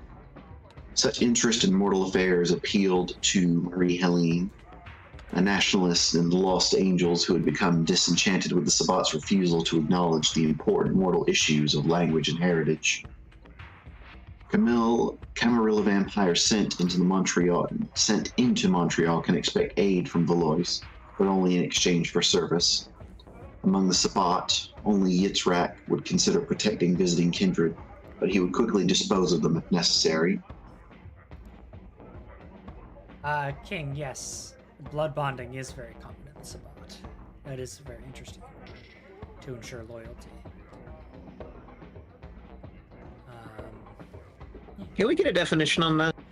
Blood bonding? Blood bonding is when you force or by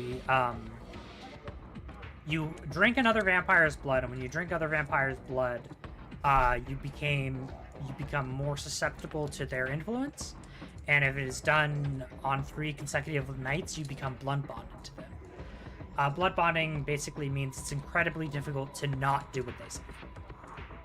You are like magically bound. Essentially a ghoul. It is like ghouling, but for another vampire. Yes. Essentially, blood bonding is the process of ghouling for other vampires.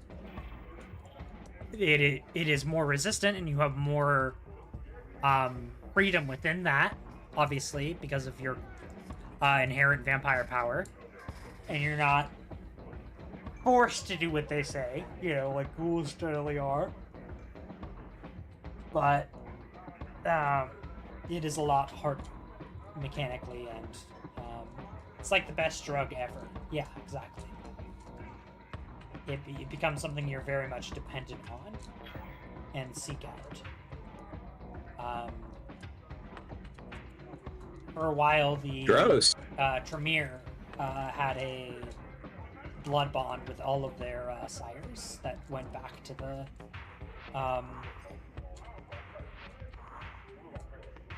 basically went back all the way up the chain of command, but that has been since broken because of, I don't remember, I think it was because the chantry got destroyed.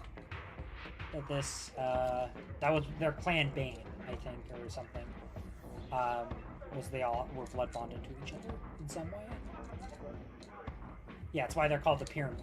Exactly. Gross.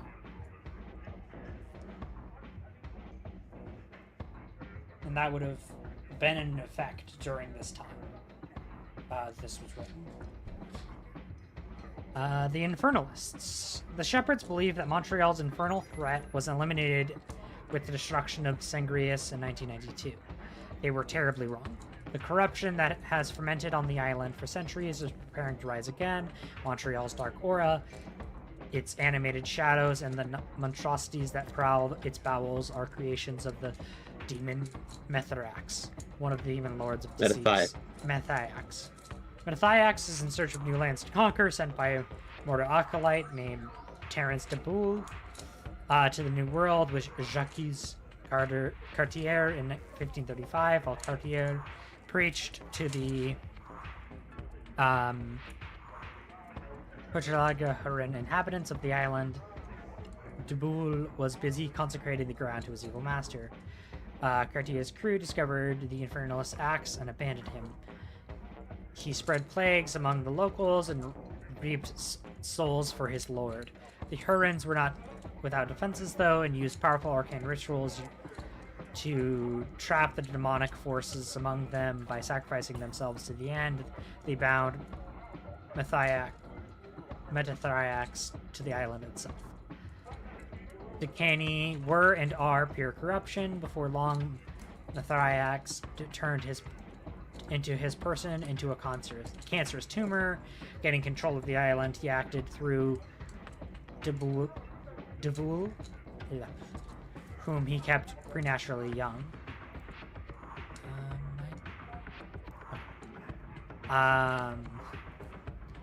To corrupt the who came to take the place, and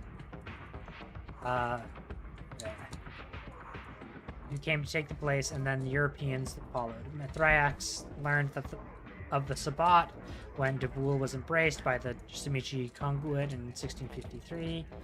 Conguit placed de Boule in a grave on the slopes of Montreal and never saw him emerge. Mithrax then discovered his ability to claim those buried on the mountain and scored the soul of his acolyte, creating an empty receptacle in which he could place his own essence. From that point on, de Boule's body became Mithrax's doorway to the mortal world. That demon has walked the streets of Montreal for decades, guiding Sabbat and mortals alike with his dark influence, all while hoping to escape his prison. The list of Mithrax's worshippers is long, but the demon has always been careful not to keep too many acolytes at one time. He knows that force exists which mean to harm him, most notably the mortal faith that has arisen in response to his evil presence. In the 20th century, Mithrax's presence, most potent followers have been the Bruja and Tribu Pierre de Bellemare of the Les Orphanians, and the Malkavian and Tribu Cecilia of the Tongue, the latter corrupted by her clanmate, and his coven Les Mirables, Les Mis. The demon had hoped to make Cecilia a perfect second vessel, but she refused, screaming, "I am not de Boule." She fled both Mithrax and her coven, escaping to Haiti to seek out another Decanti master, Bothero. In the Caribbean, safe from Mithrax, he persuaded the Serpent of the Light named Sangrius to also enter a pact with Bothero. He responded to his own destruction as Celia did hers with Mithrax, and following her lead, led his demon master. However, he went to Montreal. Once there, Sangrius entered a pact with the demon to try and gain freedom from Bothrodel. In this process, he managed to elevate himself to the status of Sabbat Archbishop. In 1992, he was exposed as an infernalist and burned. However, during his immolation, he took advantages of a battle of wills between the two Decanti and used dark thaumaturgy to exchange his soul with that of De Soto, the Inquisitor who executed him. De Soto's soul was unjustly sent to Mithrax's Cancer realm, while Sangrius took shelter in De Soto's body. During his brief battle with his kin Bothrodel, Mithrax discovered that together they could shatter his Hurion prison. Brothero had no desire to see his sibling freed, and though Matthias still supplicates his brother to help him. The key to the demon's freedom is the immortal soul of Sangrius. Sangrius played his gambit well. He is free of Matthias' wrath as long as he doesn't call upon the infernal power while in his new form. And in hopes of duping Sangrius into doing just that, Matthias has engineered a series of intrigues since the destruction of Sangrius. Matthias assumed physical form on Earth and fooled the shepherds and the Inquisition into believing that the infernal influence they sense on the island has been defeated. With the return of Ezekiel, Sangrius' child, to Montreal, the county has ordered his acolyte Pierre Drabert to corrupt the young Sedite. Matthias knows that Sangrius will likely sacrifice himself rather than see his new one pure accomplishment tainted. Bellemare has also used his thrall to contract the Quebec Tremere to use their power games to further distract the Montreal's players.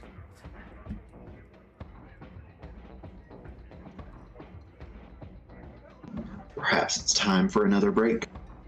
Let me finish this paragraph That- here, and then we shall take. Yes, that sounds lovely. Finally, Mithriax has agreed to send DeSoto's tortured soul back to Earth in the body of Debul in order to hunt for Sangrius. Mithriax has promised Sangrius' soul to Bothodel. Unbeknownst to Bothodel, Mithriax has affected DeSoto's mind and new body, making him believe to be Sangrius. In this matter, the demon hopes to trick Bothodel into claiming their own soul. Mithriax has therefore put the Inquisitor in care of its bot scholar Marie Gaston. Ganon is corrupted by the confessed soul and she believes to be Sangrius. Now Matthias waits for his pawns to play their parts and for his prize to surrender itself. Right. That was a lot of word. Word. That was Much word speak. salad. Shall we hop on a break real quick? Yeah, probably not a bad idea. All right, we are going to hop on break. Goodbye, everybody. Have a good time. Be right Take back. meds, do a slap, eat some food. Oh, I'm gonna go drink to some sleep. Water. Okay, good night.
Hello, party. Oh, good. The raccoons have shuffled back onto screen. What did you type exactly to? Just all the numbers. Yeah, I was playing the game. Yeah. The game is there to keep you distracted. What do you mean? Distracted from what? Exactly. Oh. Don't worry about it. Where are all my valuables? No. I am easily amused by good game design sound and boop and bops.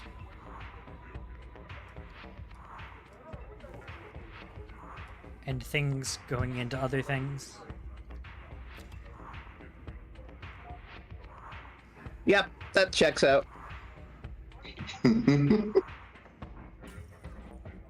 Alright, does anybody else want to read about these demons?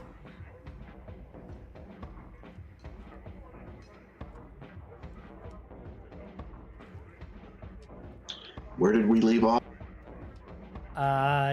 You'd be on Infernal Rites, I believe.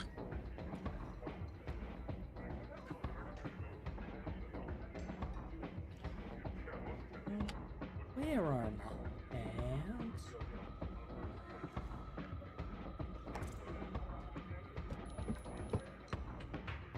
Did we have to cage all the raccoons again? Did they try to escape?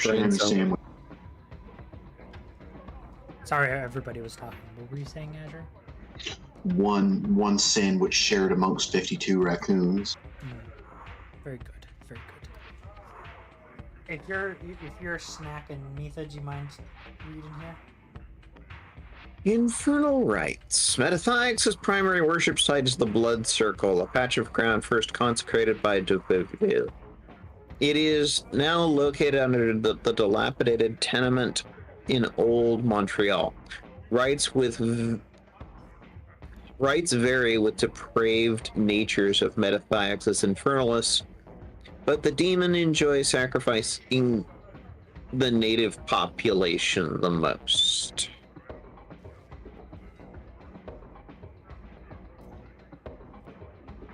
So the demon's a No! racist. No, I'm not going to read this. Lovely. Oh,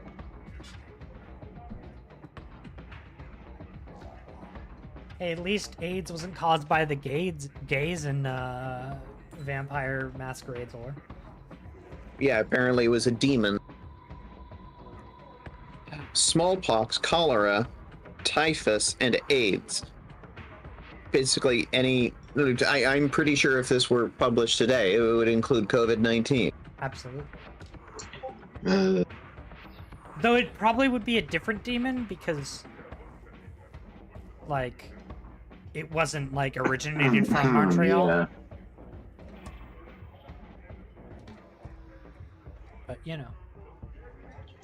Definitely a different orange demon. Alright.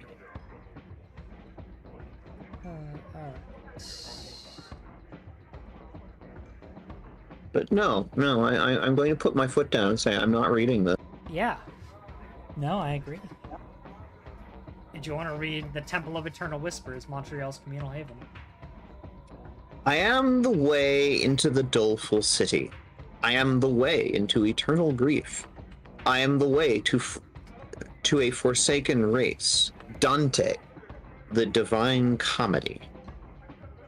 The Temple of Eternal Whispers has long been an object of vampiric pride in Montreal. Sabbat usually build their gathering places and havens beyond the watchful eyes of humanity, preferring the privacy of cemeteries and abandoned buildings. Yeah, as if, like, mortals never look in those places. Jesus. To museums and high-rises, Montreal's damned use their small graveyard of the colonists as their haven upon arrival in Ville Marie in the 17th century. This gave them the distance they needed to slowly dominate Montreal. As the city grew, so did the cemeteries, but never to the extent of the graveyards of Europe. The Sabbat were therefore careful to hide their existence and maintain their old havens, often meeting in basements of buildings connected to graveyards. After the British conquest of New France and the American Revolution, Montreal's population swelled. The old graveyards could no longer house the increasing number of dead. With the help of Prince Strathcona, plans were devised to build a larger cemetery in the 1790s. You know what would be an interesting story hook, DM? Somebody's doing a renovation in the underground somewhere and accidentally knocks over a wall and undercovers a whole underground chamber. And have this be like done by construction workers during the day. Unlocks an IRL dungeon. Essentially, yeah. It's like, that would be a good story hook. By the early 1800s, the cemetery became a small necropolis as the contents of older graveyards were moved into it. Strathcona and the shepherds decided to make the new cemetery Montreal's communal haven. Construction of the new haven continued for decades. Slaves and dominated workers were used, and a vast network of underground catacombs and crypts was created. At first, the project had to be kept small and secret to avoid mortal and Camarilla attention. It was the cholera epidemic of 1832 that gave the Sabbat the opportunity to build the communal haven that they really wanted. Yeah, it's like, here's the thing about tunneling. It generates a lot of just material as you dig it out. It's kind of hard to hide when you're tunneling under something. Isn't there like a thing in like the Vatican or some shit that they keep, or like in Italy where they keep trying to build their underground, but they keep finding priceless artifacts? Or like, you know, dead bodies. That too. Both. Ironically, the demon Metaphax was responsible for the outbreak. The volume of plague victims overwhelmed the available burial grounds in Strathcona, and the crime had been expanded even further. He arranged for the city to build a vast subterranean mausoleum as a mass grave for cholera victims. Within 3 years, Montreal was had one of the largest underground cemeteries in North America. By the 1850s, the heart of Montreal had shifted from Old Montreal to the area around the cemetery and the communal haven. A number of homes cropped up around the graveyard. Numerous churches bordered it. In 1855, once again at Strathcona's prompting, the city moved the cemetery to Mount Royal, hoping to make more room for urban expansion. According to city records, all of the graves, bodies, and crypts were moved to the Notre Dame des Neiges and Mount Royal cemeteries, and the old underground mausoleum was demolished. However, public fear of another cholera outbreak and sacrilegious handling of bodies halted project midway. The area around and above the communal haven became a park, initially named Dominion Square and later called Dorchester Square. Strathcona and the Sabbat wanted to erase all records of the underground cemetery. Fires and other mysterious occurrences destroyed nearly every notation of the crypt's existence. Only a few references remain. The public park above the necropolis ensures no construction will ever threaten the communal haven's existence. Its central location in downtown Montreal also gives the Sabbat access to the entire city. The Temple of Eternal Whispers is an architectural marvel rivaling the communal havens throughout the world. Strathcona took great pride in its construction. He kidnapped and forced the famous Camarilla Toreador architect Francois Dumas to design it. Imprisoned and tortured, Dumas was only fed once a week and made to draw his plans with his own blood on parchment made of flesh. The librarians still preserve a copy of his work. The end result is a stunning blend of Gothic and classical architecture that conveys the torment with which Dumas suffered when he was sealed in the tomb of his own design. His reward for his outstanding service was an eternity spent in torpor. Wonderful. Cat? 'Cause Why are we reading this? We can skip this if you'd like. Okay, no. I want an actual serious discussion here. Okay. Why are we reading this torture porn? Because it is the lore book on a setting we are interested in. It's fucking torture porn. I am not disagreeing with this. See, here's the thing. These next two chapters have been a lot of I'm starting to that. feel more and more like this is emotionally dragging me down. I don't want to read this anymore. That's hella fucking valid. The sad part is the first session was actually quite useful. Oh yeah, I love like nomming into the history bit. But it's like this is all just like I literally just read 2 paragraphs about how a guy was tortured to death to build an underground temple. Yeah. And I'm sorry, but like this is not good for me emotionally. I do not like this, and I do not want to do more of it. I mean, we can call stream now. That seems like a reason. We're hitting about 3 hours. It's a little early, Yeah. but... King says, you think this is bad, you have yet to read Berlin by Night. I mean, I believe it. It's like, you know, I'm aware of like a lot of the stuff that goes on in World of Darkness, but the thing is, when I'm consuming something that is like World of Darkness, I have the option to like put it down or move on if I find something upsetting. And it's like, this is me putting my foot down and saying, okay, I've hit a wall. I can't really continue with this. Yeah, I get that it's like, this is the setting we're dealing with. I get that.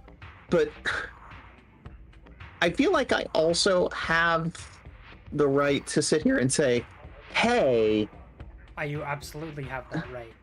And nobody is saying Yes. you don't. I have an idea. What is your idea? If y'all like, we can pause on this session for now, and Kat and I can go over the book and kind of like either cover up the stuff that's just excessive torture porn description, and maybe like simplify some of it. It was like, oh, this guy built the plans for the thingamabob. See, the thing is like a lot of this isn't like the most useful either. Like, how is any of this going to be relevant to the scene that we're building? Because it's like, I Most feel of it like hasn't been relevant to me. Yeah, in these past two exactly. chapters. The history Like, stuff gave me a really good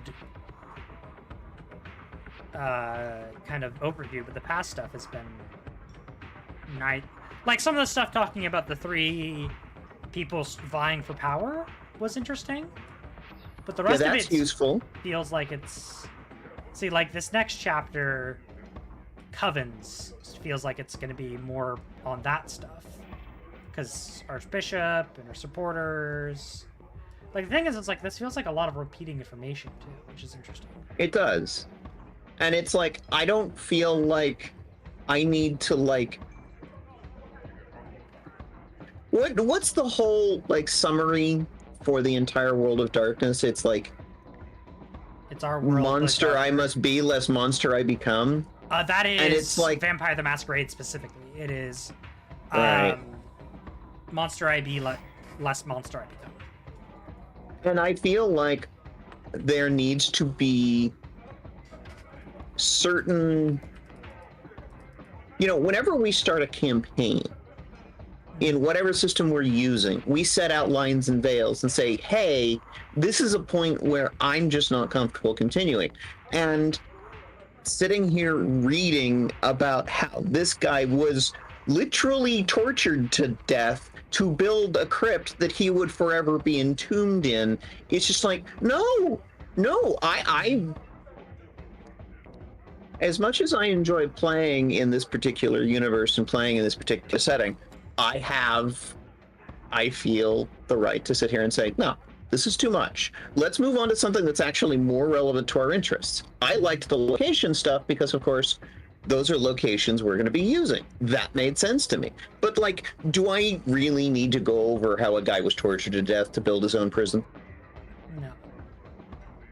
So chapter 5 looks like it's just talking about the people you can run into, at least at that time in Montreal, which is partially relevant, but also not relevant for us. It's like some of these people might still be around, but if the Sabbat gets overthrown, maybe not. Yeah. Why would the Sabbat ever get overthrown? I'm sure they took every precaution to make sure their enemies won't one day sneak up on them and dethrone them. If there's one thing I've gained from reading all of this, it's that the Sabbat is a house of cards and could easily be toppled.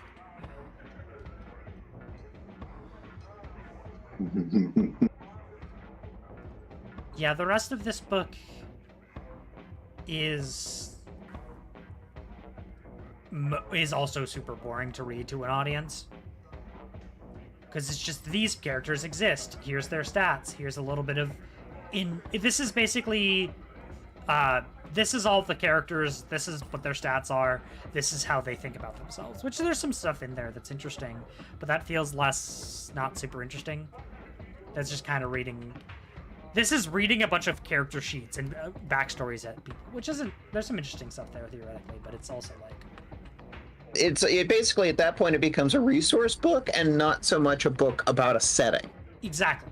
Well, I mean, to be fair, I think if you're running a game in this time period, this is crucial information to have.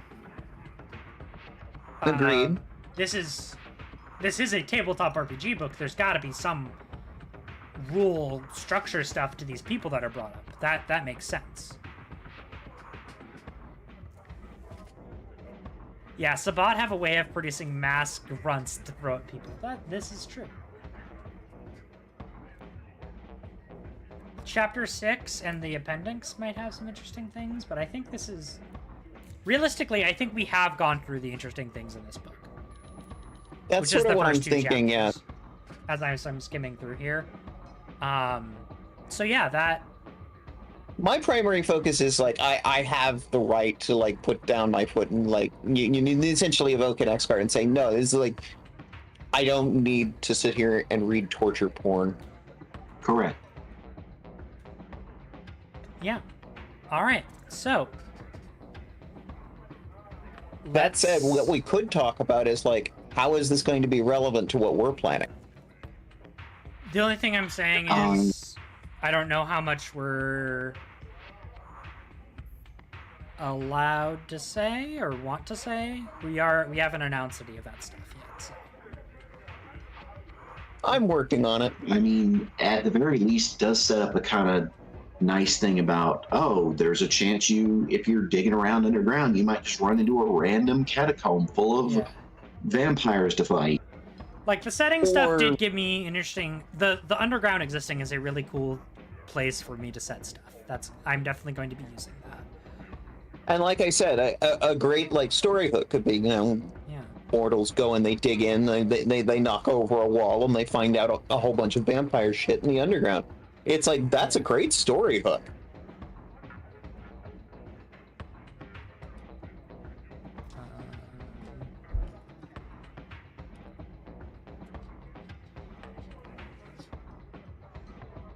Hi, kid, just want to go raid Willow because our name says trans.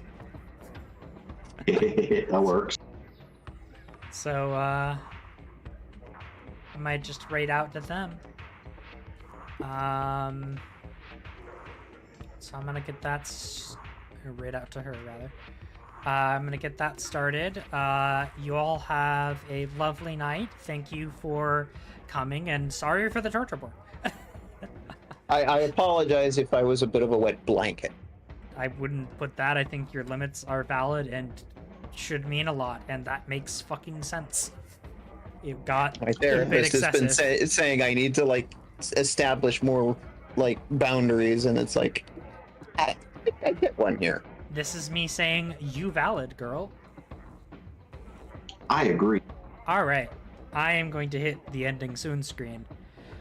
Goodbye. Say hi to to Willow for us. The 90s were wild. They sure as hell were. Goodbye. I lived through